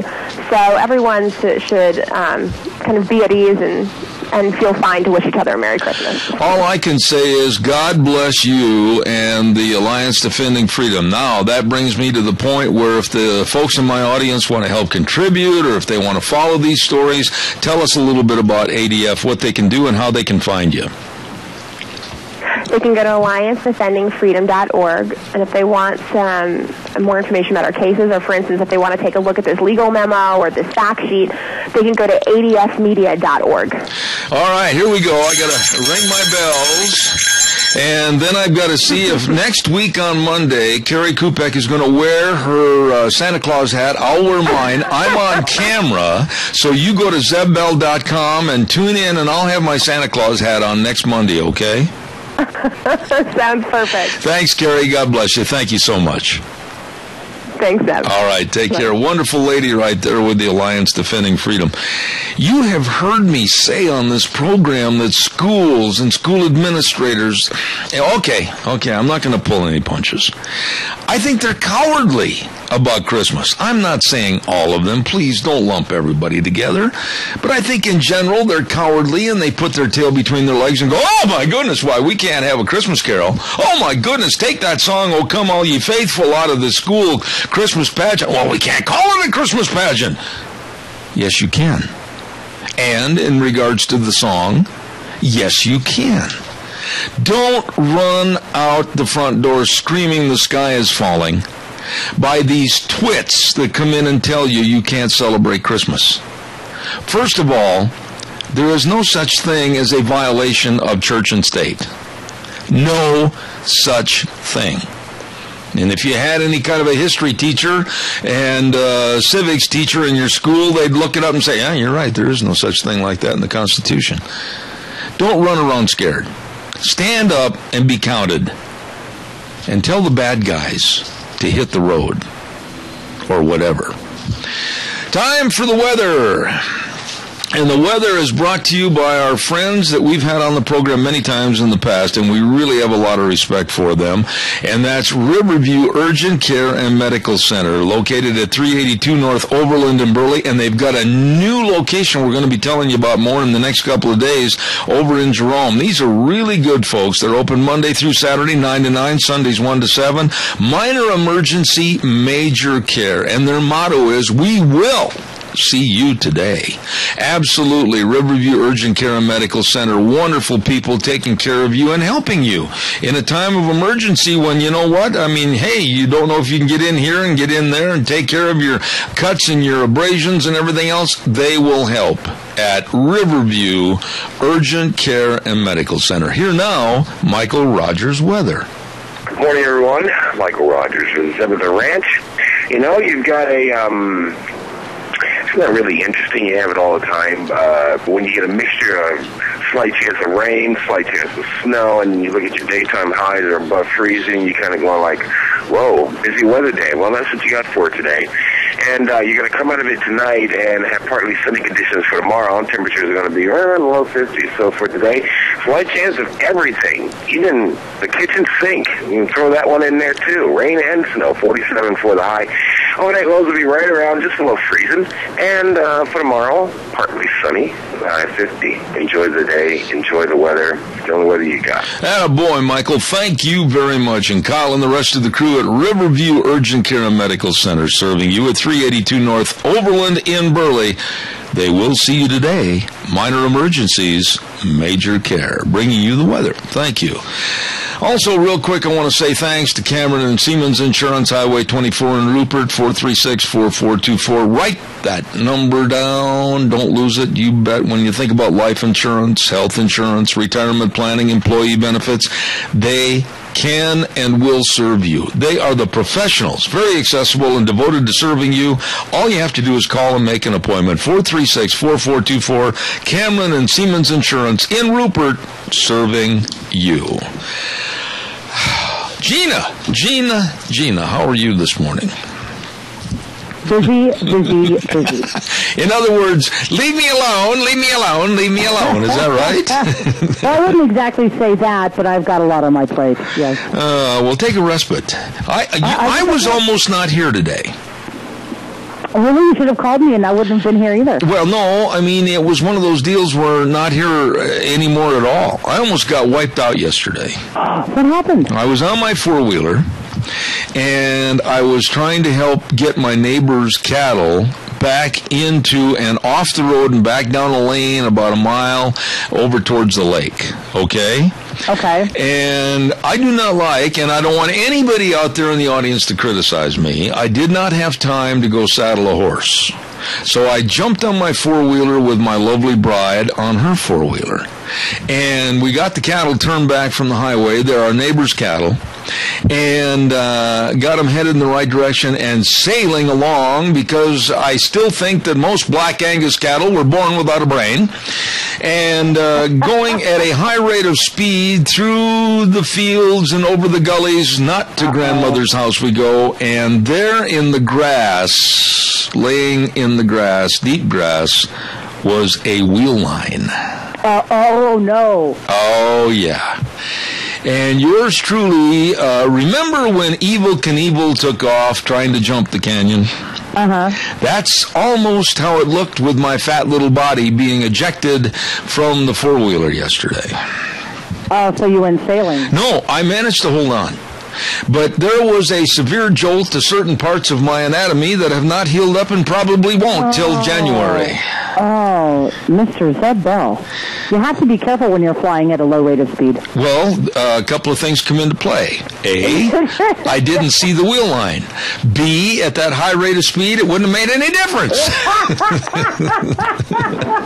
Well, of course, you're okay, as okay as you can be, right? Well, it's just one of those things where, you know, you're trying to be a good neighbor, and they were gone, and so we got them back, but in the middle of the night last night, this is a true story, middle of the night last night, I sat up in bed, and I had a nightmare about hitting that thing. And on it, a flashback? Yeah, and almost a wet bed, too. I did. That was not fun. Okay, thanks. Oh, good morning. You're on the air. Well, good morning, Jeff. Yes, sir. Besides the world's best announcer, you're starting in on the Daredevil side of things?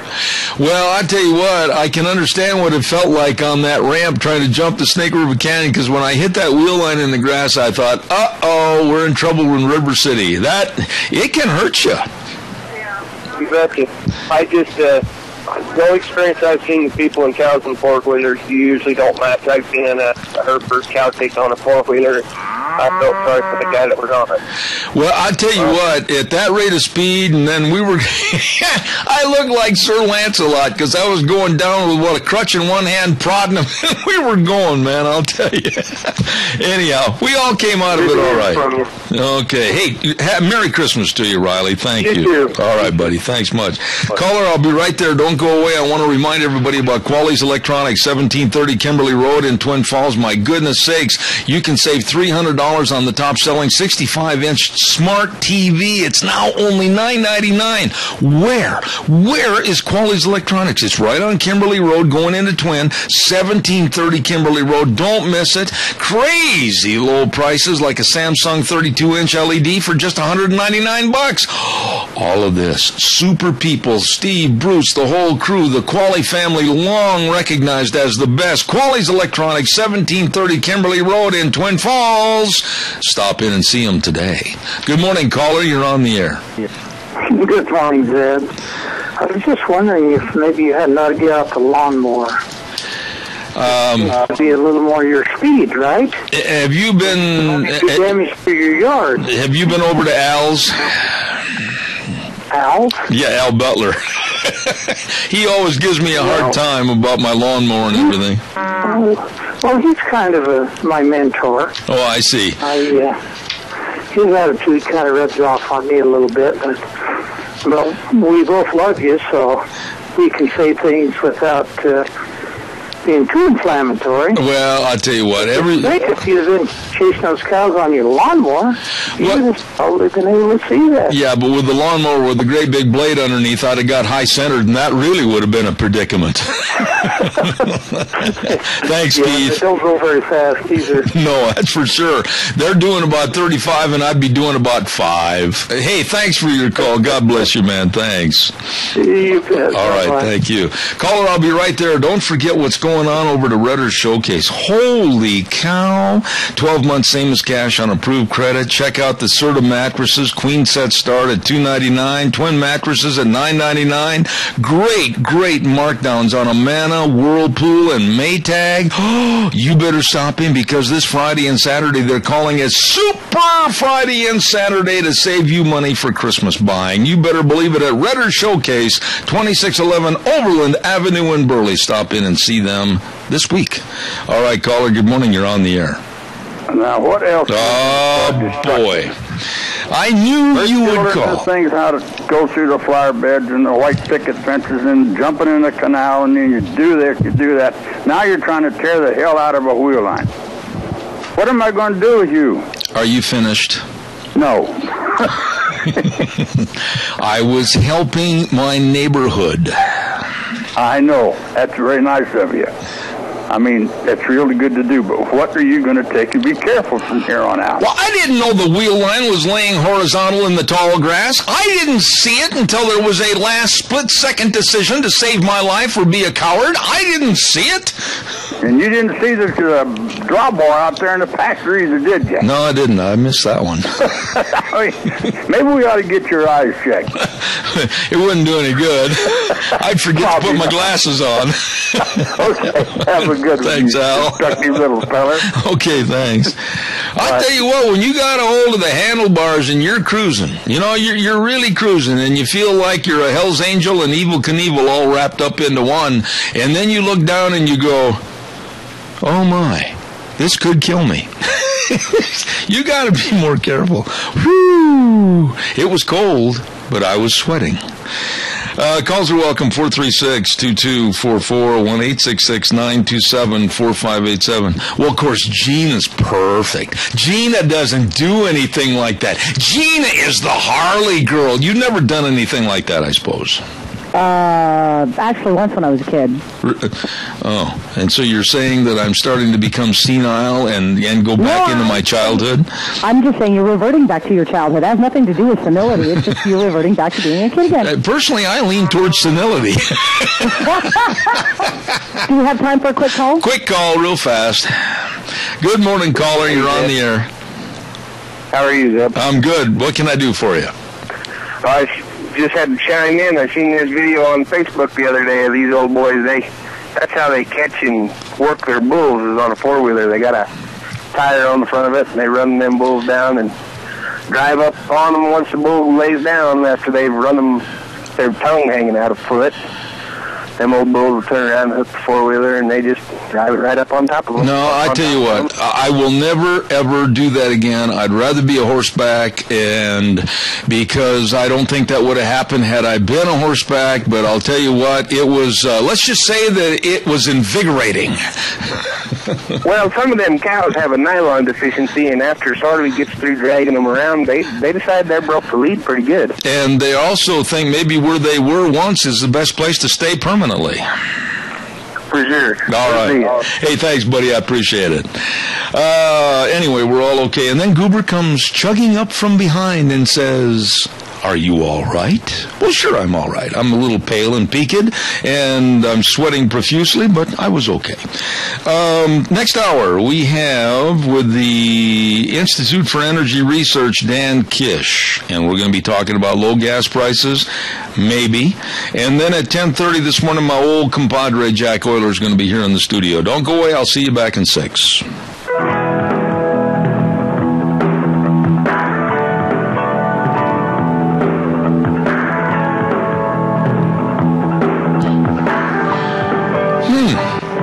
Something interesting just happened. I buttoned the top button of my shirt. It came undone, and when I rebuttoned it, I didn't know that I had buttoned the cord for my headsets into the button, and then one can't turn their head very far without tearing everything off the table. Just interesting little observation. It's not a good day. Zebeth Ranch, and brought to you by our major sponsor, your Magic Valley Les Schwab Tire Centers, all 7 locations serving you, along with some of our great advertisers that include Lee's Furniture, Floors, and More at 459 Overland in Burley, and Western Waste Services, always at your disposal. Get on the route service today. Call them at 734-6969. Hey, what's happening at the Chadwick Sports Grill, 139 West Main in Burley? Today, we just got this turned into us by Brogan. Chicken paprikash over white rice with veggies and super salad. Oh, it's going to be delicious. Always is. The menu items, the specials at the Chadwick Sports Grill. Stop in and you'll see what I mean. Chicken paprikash over white rice today at the Chadwick Sports Grill, 139 West Main in Burley. Hey, by the way, too, tonight's the big night. BAMA, Burley Area Merchants Association. They're going to have a great big part of our Christmas tradition start tonight at 5:30 as the entries for the Christmas Burley Light Parade are going to gather at Dworshak School at 5:30. Parade to Centennial Park begins at 6 o'clock, and Santa Claus, coming down from the North Pole, is going to turn on the lights, and then he's going to stay in his house right there at Centennial Park. And the entertainment begins at 5:30. Free hot chocolate, donuts, and cookies. Gonna be fun, always is. Burley Area Merchants Association. Shop local and save money and keep the money right here in our area. Great big Christmas light parade tonight in Burley. Don't you miss it. Okay, let's see. I got to get this done, and I got to get this done. And real quick, caller, I'm coming to you, I promise. Don't forget, on Thursdays, we've got a segment called Cassia County School Days, and it's brought to you by A Child's World at 1308 Overland in Burley. And if you mention my name, Zeb Bell, well, they're not going to arrest you. They're going to give you 25% off any item. That's right. You better check it out today and save a lot of money. And all the different things are there for the family, the clothing and the games, everything at A Child's World. A wonderful store, 1308 Overland in Burley. And don't forget, too, also, Ambulatory Surgery Center. And if you've met your deductible for your insurance and you need a procedure done, whether it's knee arthroscopes or hand surgery, eye surgery, colonoscopies, call them, 677-8888. 677-8888. Save you money. 1344 Highland Avenue in Burley, Ambulatory Surgery Center. Whew! All that being said, let's go to the phone lines right now. And with the Institute for Energy Research, here is Chris Warren. Good morning, Chris. How are you? Good morning, Zeb. I'm doing well. Thanks for having me on. Man, I'll tell you what, I'm busier than a one-armed paper hanger over here. I thought for a minute it was going to be Daniel Simmons, and then I thought for a couple of seconds it might be Dan Kish, but now we have you on the program this morning. Chris, give us a little background. What's your title at IER? Sure. I'm the communications director at IAR. I handle all of our media and some of our research as well. Okay. Let me say something to you about energy today, and I want you to dispute it. I love low gas prices. I think it's great that we're seeing low gas prices. I travel more than most, and believe me, when you fill up at least twice a week or 3 times a week, and you're driving a great big Ford pickup, and you get about 11, 12 miles to the gallon, you do the math, and I'm spending about $500-$600 a week. And I love cheaper gas prices, but I'm a little bit afraid of this free fall and what it's doing to OPEC and what those people might do to implement better prices for themselves in the future. Where do you have a stand on this? Oh, you're right. Their oil prices right now are extremely low. The benefit of that is gasoline prices are also low. I know I just opted, instead of flying, to drive down to Georgia from D.C. this past week for Thanksgiving. I made huge savings because of it.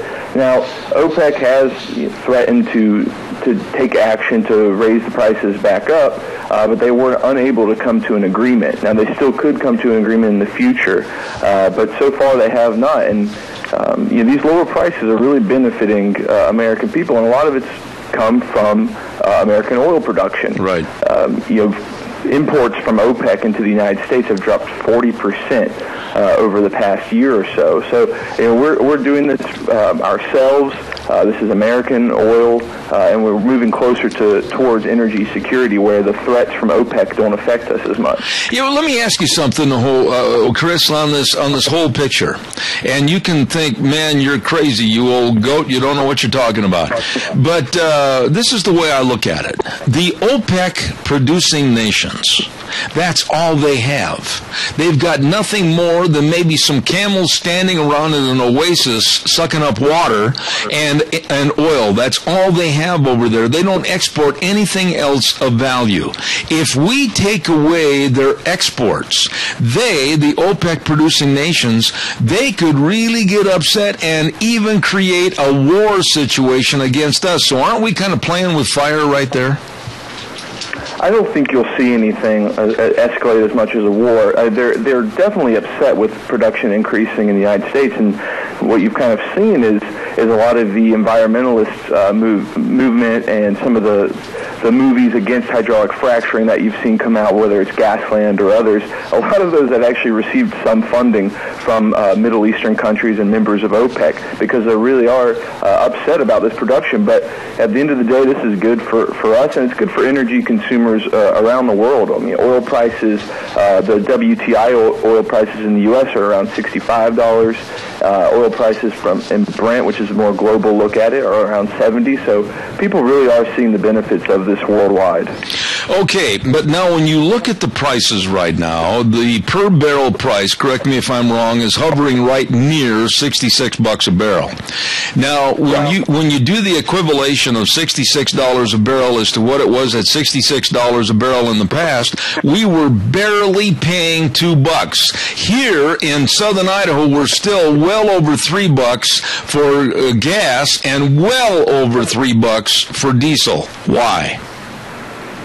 Well, you're seeing a little bit of a lag there, but also it's just the price of gasoline is not going to go down that far. It's just not going to hover back around below $2, and you really actually are seeing around the country in areas it is dropping below $2.60, $2.50. I know the trip I mentioned earlier, I paid at one stop, I think in Southern Virginia, about $2.40, $2.42 for gasoline. So you are seeing it drop pretty low in a lot of areas.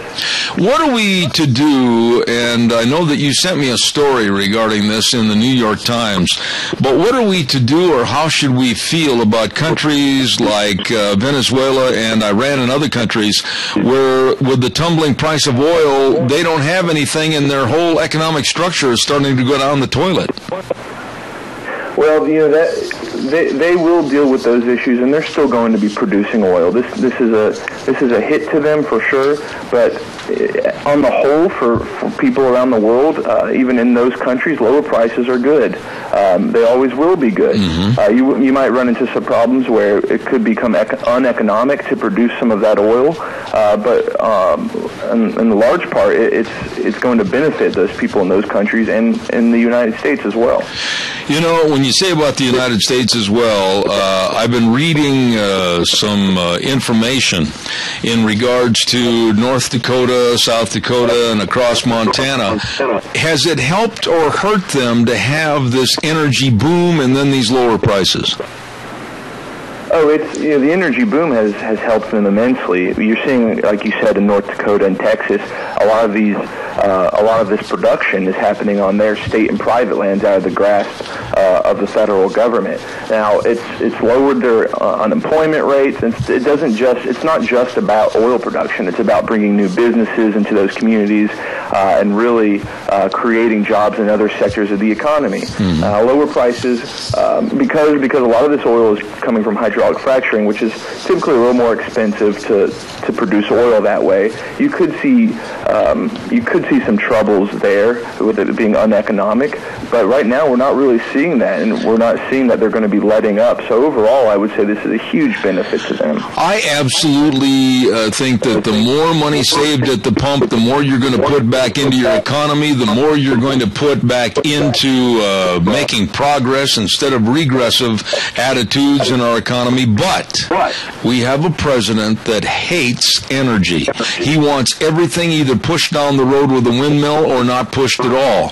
What kind of damage can Obama do to this?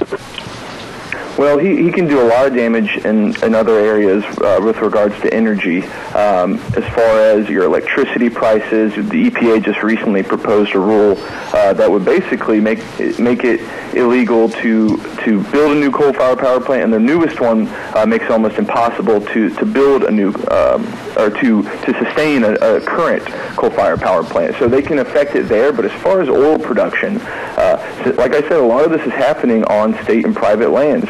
Now, if they get their hands on there in there and can start regulating those areas, we'll be facing some problems. But once it's out of their grasp, like it is right now in a lot of these areas, there's little they can do to stop it. Now, they can subsidize renewables and they can regulate coal-fired power plants, like I said, but as far as oil production and natural gas production, the American people are making it happen.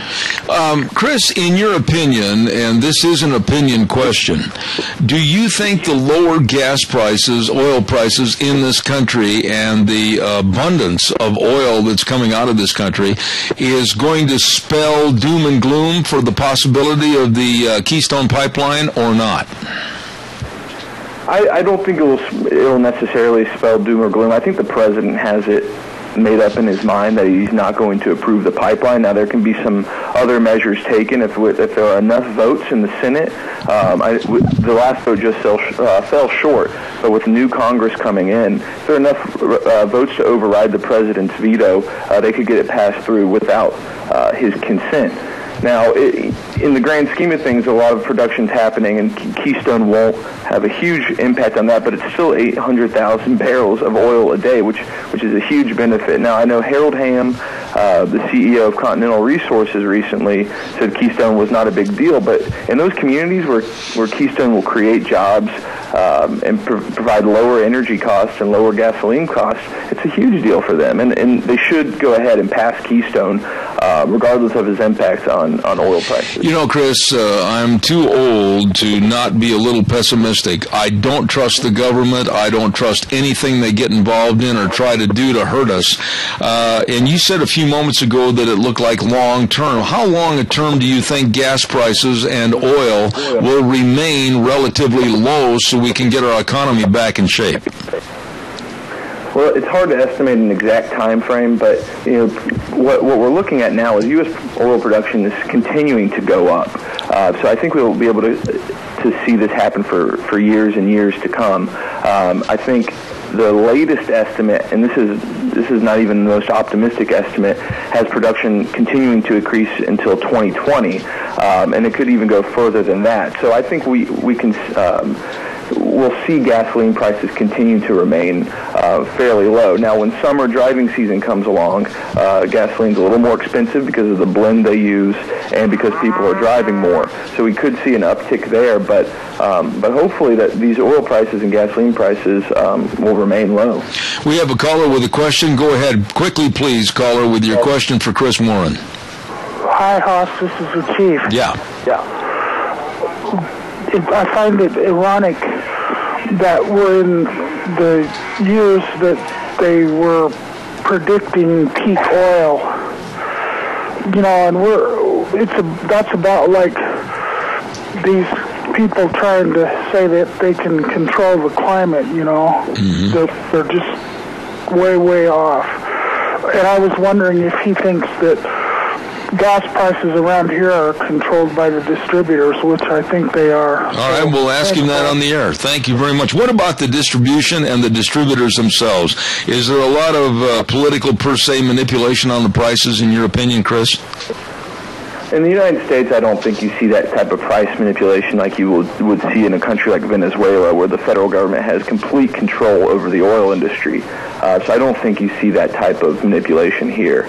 And in reference to the peak oil myth, I mean, that is definitely a myth of the past. That's what's great about America. We keep finding new ways to produce oil, to make energy more affordable, and I think you're going to continue to see those innovations develop over time.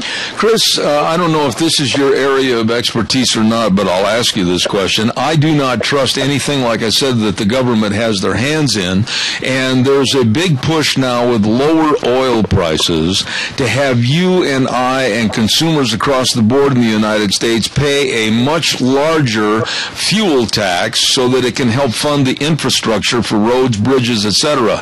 My contention is if we give the feds the money, we never know what they're going to do. Maybe give the money to study hamsters on a treadmill. I'd like it earmarked so that it can only be used for infrastructure and roads and go through the states themselves so that we have better control. Is that possible? Like you said, once you open up a new stream of funding for the federal government, you have no idea where it's going to go. There have been talks about carbon taxes, gasoline taxes that would be used specifically for infrastructure, but I don't trust the federal government to do that. I think once that new stream of revenue is open, because we are already in so much debt, I just see that money going elsewhere. I wouldn't trust any type of deal that's proposed that would promise that the revenue from such a tax would go to where they say it goes. Chris, one industry that I think is absolutely getting a slap in the face, and I think it's not needed, I think it's absolutely a crime, and that's the way the coal industry is being treated, because the coal industry is absolutely the backbone of our power grid, and this president doesn't have the brains that God gave a bicycle spoke to understand that we don't have power to replace coal on that power grid. What do you think is going to happen? Well, sometimes in these types of situations, it has to hit the fan before anyone will take notice. But I think you're right. This administration in particular has a hit out on coal. They want to push it out of the mix. But the problem is that wind, solar, geothermal, you name it, can't replace coal power. And what you're going to have is natural gas stepping in to fill the void. The problem there is natural gas is used for a lot of purposes. It's a great energy source, but that will lead to higher natural gas and electricity costs. Absolutely. Coal is a crucial part of our electricity mix, and we need to keep it online. Last question and last thought. I'm almost out of time. But what about the EPA? I don't trust anything with the EPA. I think they're an insidious group of mafia mobsters that will do anything they can to hurt the American public. What are your thoughts? Very similar to yours. The EPA, I think, in a lot of situations, is just growing and growing and becoming a larger monster than it already is. And they're doing a lot of this to justify their existence, right? Our air is cleaner, our water is cleaner than it's ever been, despite the fact that we're using more energy. So they keep coming up with new ideas and new things to regulate that end up costing people more and more money. It's a game for them, and the reason that they're doing is because the administration has this mindset that fossil fuels are bad for us, when to the contrary, fossil fuels and energy use is good for us. And you see a lot of collusion between the EPA and national environmental groups trying to pass new laws that make energy more expensive. Absolutely. And that's what we're really trying to do here, is to shine a light on that and put that to bed. Ladies and gentlemen, with the Institute of Energy Research, Chris Warren. Chris, you did a jam-up good job today. Thank you so much. Come back and see us again, and I'll wish you Merry Christmas today. Merry Christmas. Thanks for having me on. All right, sir. Thank you much. Appreciate it. Very interesting with Chris Warren with the Institute for Energy Research. Hey, guess what's going on over at Sportsman's Warehouse, 1940 Bridgeview Boulevard in Twin Falls? Jack, your phone's ringing. Turn it off. Sportsman's Warehouse is the place to go for all your Christmas shopping, and they've got something for everybody on your list. They've got everything for the hunter, the shooter, the archeryman, the fisherman, the boater, all the ATV equipment, everything. And don't forget, today is Cyber Monday. One-day sale today. Free ground shipping on orders of over $100, up to 50% off on certain items today at Sportsman's Warehouse, 1940 Bridgeview in Twin Falls. Wow. Expert advice. All the people there know their equipment and what they need to do for helping you at Sportsman's Warehouse, 1940 Bridgeview in Twin Falls. Really good, folks. Oh, my, we got a lot of things cooking here today, and we also want to remind you about our Merry Christmas wishes, and we have some of those Merry Christmas wishes. Jack, just a second. Hold on until I'm done with this. Don't move it yet. Burley Glass, 1029 Overland Avenue in Burley. Gentle Ben and the rest of the crew at Burley Glass. They can help you with all your cold weather needs, and don't forget they've got the very best of windows to make sure the cold stays outside with Western windows. You better call them today. People that really care about your comfort. Burley Glass in Burley with Gentle Ben, wishing you a Merry Christmas. Along with Sandy's Sewing Center at 1234 Oakley Avenue in Burley. Magic Valley Sewing Authority. Oh, she's got a great selection of fabric, huge selection of polar fleece, and she can make the fabric into a quilt for you. Oh my goodness. And don't forget too, she knows how to fix sewing machines at Sandy's Sewing Center. Wonderful lady. 1234 Oakley Avenue in Burley. And last but not least, Easy Money Pawn and Auto at 200 Overland Avenue in Burley. They're having a great big Christmas toy drive. Bring in an unwrapped toy and enter your name to win one of 3 packages: the Sportsman package, the Entertainment package, or the Automobile package. Oh my goodness, you better get entered today. Stop over at Easy Money Pawn and Auto, 200 Overland in Burley, and they wish you and yours a very Merry Christmas. Coming up in just a few minutes, we're going to have my dear friend Jack Euler, and Jack is in the studio, as a matter of fact, and we're going to be talking about the sage grouse, and we're going to be talking about the wolf issue and how the rules keep changing all the time with the environmental groups. We're going to have him on the air in moments, so stand by for that.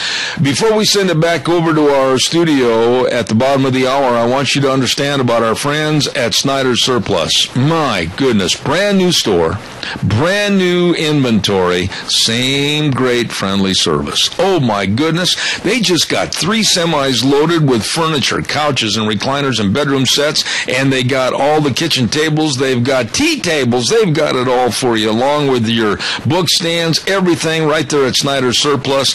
And they got all the wool blankets for those cold fall and winter nights, and sleeping bags for all the hunters at Snyder's Surplus, 112 South, 200 west of Rupert. You stop over and see those folks today. We're going to send it back over to Gina at our main studio and be back here in just a couple of minutes. And now back to Zeb at the Ranch on AM 1230 KBAR. To reach Zeb, call 436-2244 or toll free 1-866-927-4587. And now, here is Zeb. Oh my, Gary Shoresman is one of the greatest, most talented writers, and he has some fantastic books for the history buff, great keepsakes for generations to come about this area. And his books are on sale right now at the bookstore on the square in Rupert and the Minidoka County Museum. These are phenomenal Christmas Christmas presents. And I'll tell you what, you better get in and check them out today. Arid Acres, 3rd edition, A History of the Kaimana Minidoka Homesteaders, and The Way We Were. I'm just giving you some of the titles, but check these books out. And if you're a history nut and buff like I am, love the work that he's done. Gary Shoresman should be applauded for these excellent books. Check them out today at the bookstore on the square in Rupert and Minidoka County Museum. Great Christmas presents with these books written by Gary Shoresman. All right. Hey, by the way, too, don't forget, coming up next week, not this week, next week on December 11th, we're going to be over at Valleywide Home and Ranch, 910 South Oneida in Rupert for the great big Christmas remote broadcast at Valleywide Home and Ranch, 910 South Oneida in Rupert. Oh, my goodness. All kinds of in-store specials, all kinds of singing. I know that Ken's going to be there. We're going to have all kinds of fun for 3 hours live remote on December 11th. Come on over to Valleywide Home and Ranch, 910 South Oneida in Rupert. Right now with me in the studio is a dear friend, Jack Euler. How are you this morning? Good to have you here. I'm doing great.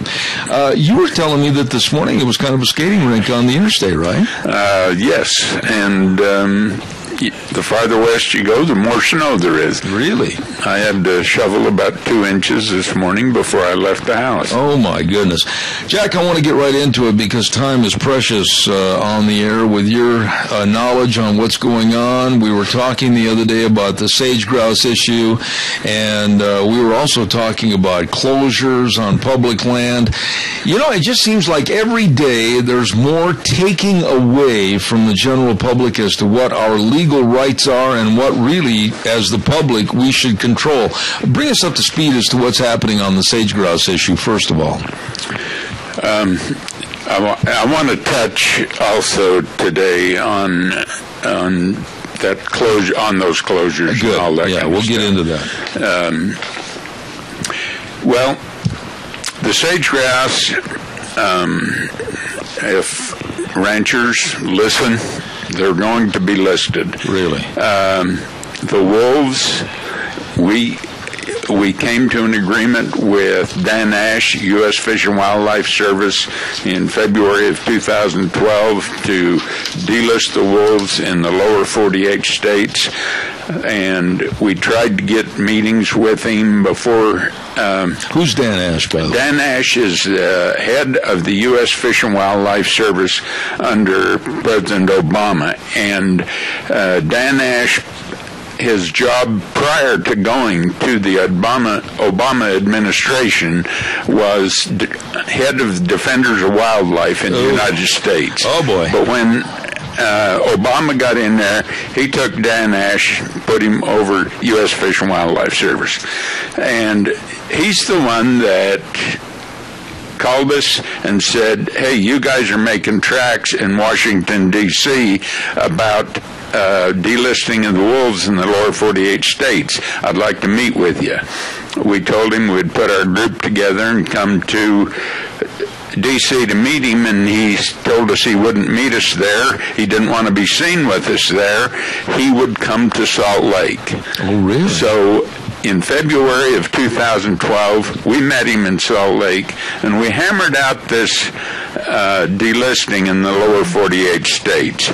We got everything we wanted except the red wolf in New Mexico and Arizona. And it was written, and it went through the process, and the process includes public comment period. Well, it was 60 days for that, and then they extended it 90, and then they extended it 6 months, and they never would make a decision. So before the elections this fall, in October, we were in Washington, D.C., and we wanted to find out answers. We were told to go home and be quiet until after the elections, and then we would find out. You were told to go home and be quiet after the elections? Until after the elections. Don't stir the pot before the elections. Go home and be quiet. Oh. Last week, I called our attorney in Washington, D.C., he's from Salt Lake, Ryan Benson, and I said, Ryan, how's it going? He says, it is not going to happen. I mean, we agreed, and it's gone through the process and everything. He says under the Obama administration, there's going to be just a whole turnover of things that are supposed to happen, and the way they're supposed to happen, they're not going to happen. Stop right there for a second, Jack. Now, we've got to make this condensed a little bit because of time. So, talking about the sage grouse, talking about we're going to get into more closures on public land as to how we, the taxpayers, can't go up and utilize our land. The Obama administration, what you're trying to tell us in the next 2 years, they're going to be very insidious and try to be basically a dictatorial type organization to where they're going to close down so much more? Completely. You read the paper yesterday. You talk about the Boulder White Clouds. There's stories about the South Hills, the BLM, Forest Service. They're closing roads. They're pounding signs in the roads. How do we go about revolting against this and let these people know that it's our land? And I am sick and tired of being dictated to like we live in Gestapo, Germany or whatever. This is ridiculous. See, this is what Grant Gerber was fighting for. This is what Grant was fighting for. And he was fighting the BLM mainly because of what happened in Elko County. But the slogan of the grass march, the cowboy march to Washington, D.C., that ride where Grant lost his life, is regulation without representation is tyranny. Now, that's Grant Gerber's feeling on what the BLM and the Forest Service are today, is regulation without representation from anybody else. They make the rules. You got to live by the rules. You know, I'll get right into the closures here real fast. It was brought to my attention that the Forest Service and possibly also the BLM going to be closing, I was told, another 190 miles of trails and roads up in Unit 54 and 55. And I'm going to fight that. I'm going to do all I can to fight that on this program because I think absolutely the more you close, the more traffic is going to be centered on the trails remaining, and then they could say, well, they're being overused, and then they can close more, and eventually you've closed it all down. And I absolutely, with great hate and disdain against this Obama administration and against the Forest Service, I will condemn them, and I'm going to take them to task. Well, that's completely true, and I applaud you for that, and we need more people to do that. But I was talking to a guy about things that are going on in Blaine County. I was talking to him yesterday, and he said that north of Ketchum in the forest up there, that all these roads or all these trails that used to be used by four-wheelers or pickups or bikes are being closed. They're being cut down and closed, and they're making bike trails. Bike trails and walking trails. Oh, good. And that's it. Yeah. That's it. Let me go ahead. No, we have a caller with a question. I want to get them in here real fast. Right. Go ahead, caller, fast, please. Go ahead. Yes, is it going to make any difference that we have a Senate that is controlled by the Republicans? Will that matter, or is it going to take a Republican president? And when you list the sage grouse, is it something that can be delisted if you have the proper amount? Like, in other words, if you have a Republican president. Okay, that is one point. You know, I do service work at a certain place, federal place, and you see these, I think they're good enough people, but they also have to justify their existence. And every part of you have the different categories that these people do their work. And when I'm there working, I hear them speaking, and I'm not necessarily trying to eavesdrop. They're not trying to hide their conversations either, but you can hear their attitudes. And this is in this state, and you say to yourself, right here, these people work for us, and we pay their salaries, but they're not necessarily our friends. And I'll hang up. I agree with what you said. Randy Jack, respond to that quickly, please. Well, Randy, on the delisting part that you brought up first, yes, there's enough birds to delist. Yes, there's enough wolves to delist. In fact, the words that are written says that if each of the 3 states, which was Montana, Idaho, and Wyoming, when they got to 100 wolves or 10 packs, that the wolves would be considered recovered, and we could delist them at that time. And we're way over that. I mean, we got over 1,000. Easy. Caller, good morning. You're on the air. Good morning, Deb.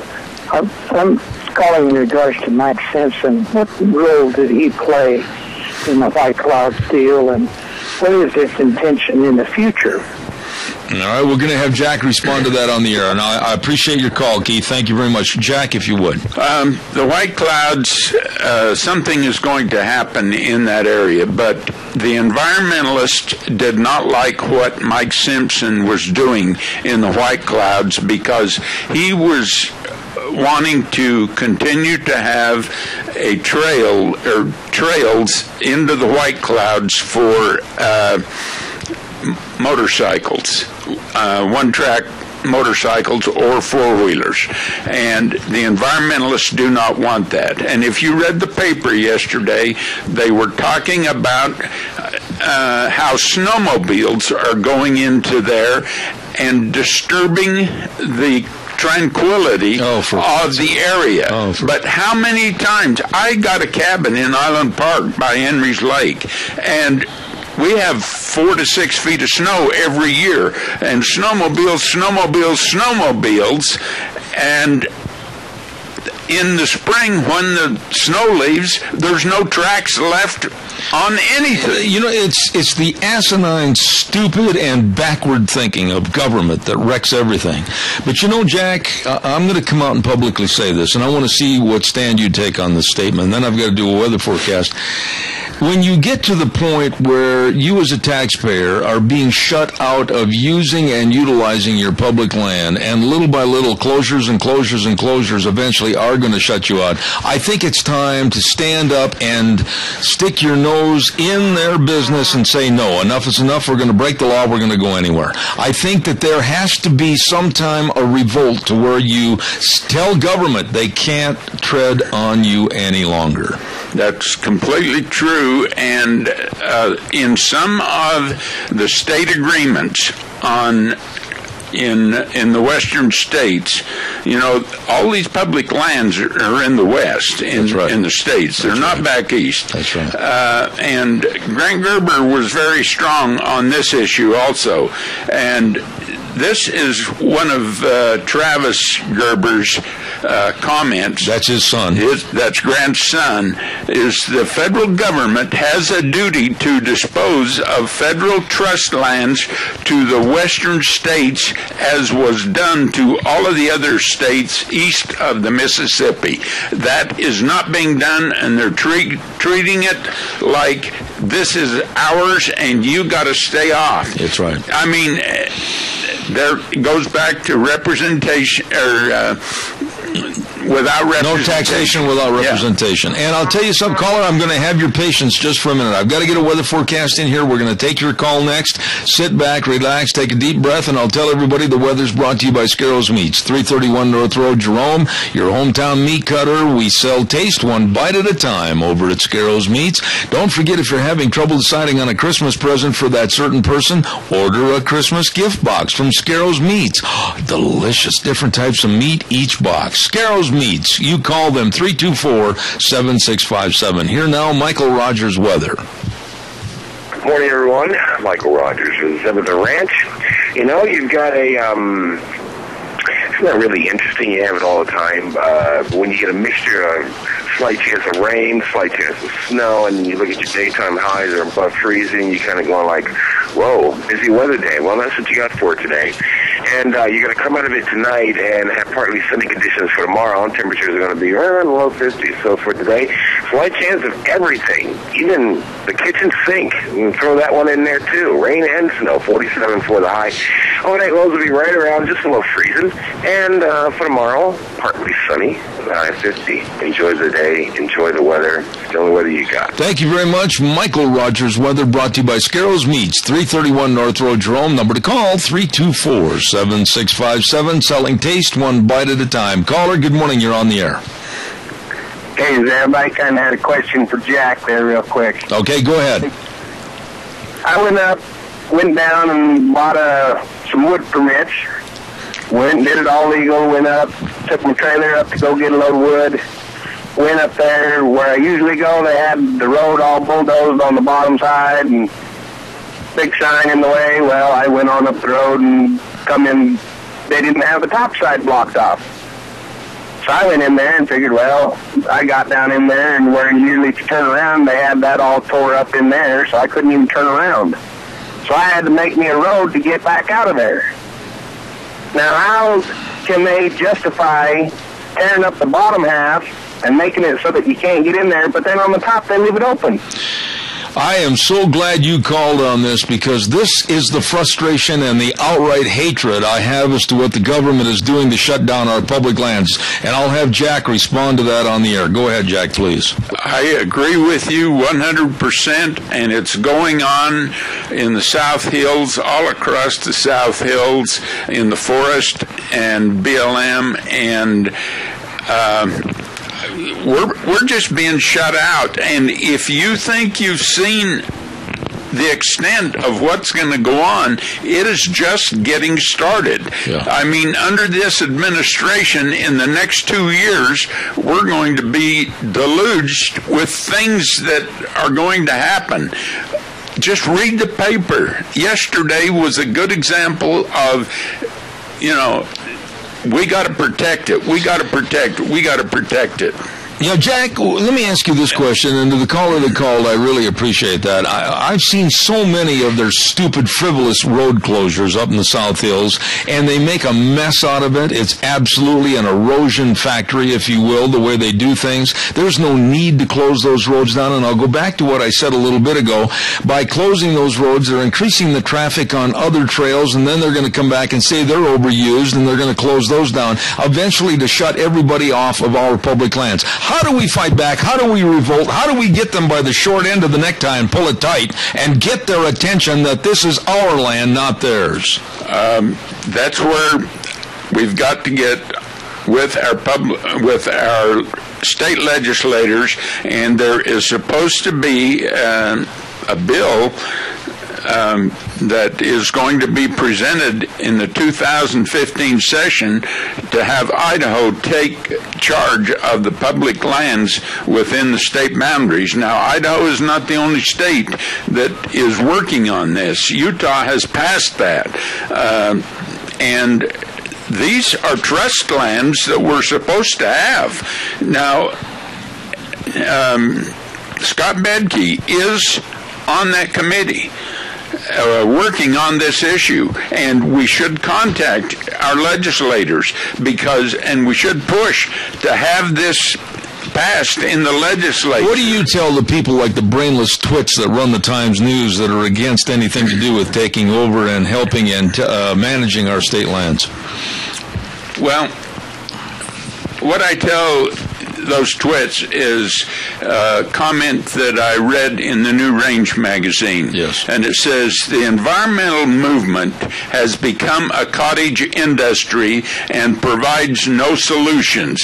Solutions to these folks are non-existent. They just pound on what the problems are. They never put up any money to solve anything. They would rather spend the money on attorneys to go to court than they would give it to the Fish and Game or to whoever to manage. Let's manage. Give it to the Forest Service. Let's manage. The forest needs to be managed. BLM needs to be managed. And that includes fire, which it isn't being done. But not managed to the point where you got a lock on every gate. No.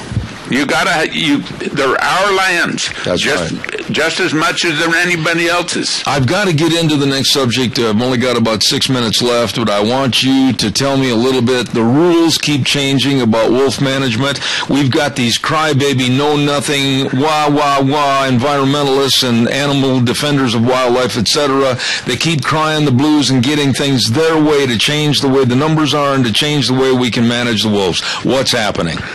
Well, the way they're trying to attack this now is to get more monuments or designations of public lands made so that we can't go on there and do anything that we've done in the past.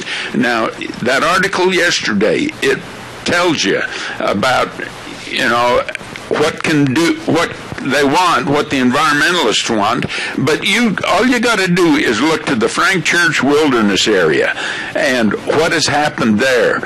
And the Canyonlands down here in southwest Idaho, that was supposed to be regulated, but you're supposed to be able to do the same things you always could. Well, you can't anymore. They keep changing the rules and the regulations. The Fish and Game can't even land a helicopter in the Frank Church Wilderness area, or they can't shoot a dart out of a helicopter at an animal to put a collar on it to keep track of the wolves, because that it's against the law for a mechanical device to hit the ground. It's absolutely stupid, Jack. It is. When are people going to have enough backbone and spine to stand up and spit in their eye and say enough is enough? I don't know. I get frustrated. I'm mad. I'm not frustrated. I sit in these damn meetings time and time again. I know. Caller Good, you're on the air. Go ahead, please. I was in the hills north of Fairfield all summer. And while I was up there, Forest Service brought some people up to supposedly fix it to remove... to make it so it wouldn't burn so easily. It used to be called logging, but the people they had there, not a one of them could speak English. Oh. What's the Forest Service doing hiring wetbacks to do this work? I'll have Jack respond. Jack, I don't have any proof of this story, so I'll let you respond. I don't have the answer to that one, but that's a good one to call the Forest Service in Twin Falls or in Burley. Call them and ask them that question. I don't know if Zeb's got the number, but I would say call the Forest Service and ask them that specific question. I want to come back. I got to do a quick commercial break, Jack, and I want to come back. And I'll tell you something. When you use this word, people all of a sudden go, oh, you can't say that. But you know what? It's going to involve people having a revolution against the government and total dictatorial edicts that are coming down the pike that are taking our rights away. Would you agree or not? I completely agree. Okay, stand by. Caller, I'll be right with you. Don't forget your Magic Valley Les Schwab Tire Centers, all 7 locations. Lane and Rupert, Dave on Blue Lakes and Twin, Mike and Buell, Mike and Jerome, the Twist family in Paul, John on Poline in Twin Falls, and Randy on Overland and Burley with your winter driving tires, your traction tires, the tires pinned for studs. We've got the tire chains. They've got the best in batteries and absolutely the best in brake service. All 7 locations. Please, for your safe wintertime driving, stop into your Magic Valley Les Schwab Tire Centers. They're our major sponsor, and we salute them for all they do. Your Magic Valley Les Schwab Tire Centers. Caller, quickly, good morning. I've only got 2 minutes. Good morning, Jack Paul here. Who makes these laws? Is this Congress that's making these laws, or is it state? Well, thank you. We'll answer that on the air. Quickly, Jack, go ahead. Congress is over the public trust, and Congress has the rights to do something. And on my note sheet here today, I have the first question on my note sheet. What are our Washington politicians what are the politicians in Washington doing for us? You know, and I don't have the answer to it. And I'll tell you what I'm going to do. I'll make a note right after we're off this broadcast in about a minute. And Mike Crapo is going to be calling in on Wednesday, and these are some of the first questions I'm going to ask him about why our lands are being taken out of our use. And we're going to find out more from him on Wednesday when he calls in. And there's another issue you might get into him on with the one in the Owahis right down there. I mean, he's the one that sponsored that. And so all these promises that were made, now they're changing. Absolutely. Jack, I wish we had more time. You're always welcome on this program. Jack Euler, a dear friend of mine. And we just got to get people to fight back. And I mean literally fight back. Would you agree? I agree, but if people think that I'm going off the deep end, the government has already listed the sage grouse in down in southern Utah, and they've listed a grouse in Kansas. So it's coming. It's coming. Jack Euler, my dear friend, on the air with us this morning, and folks, get involved. I'll have more when I talk to Crapo on Wednesday. Zeb at the Ranch, I'm running late. You have a great day. Be careful out there doing your Christmas shopping. Remember, the way things were are the way things ought to be. We'll see you tomorrow morning at 8:06.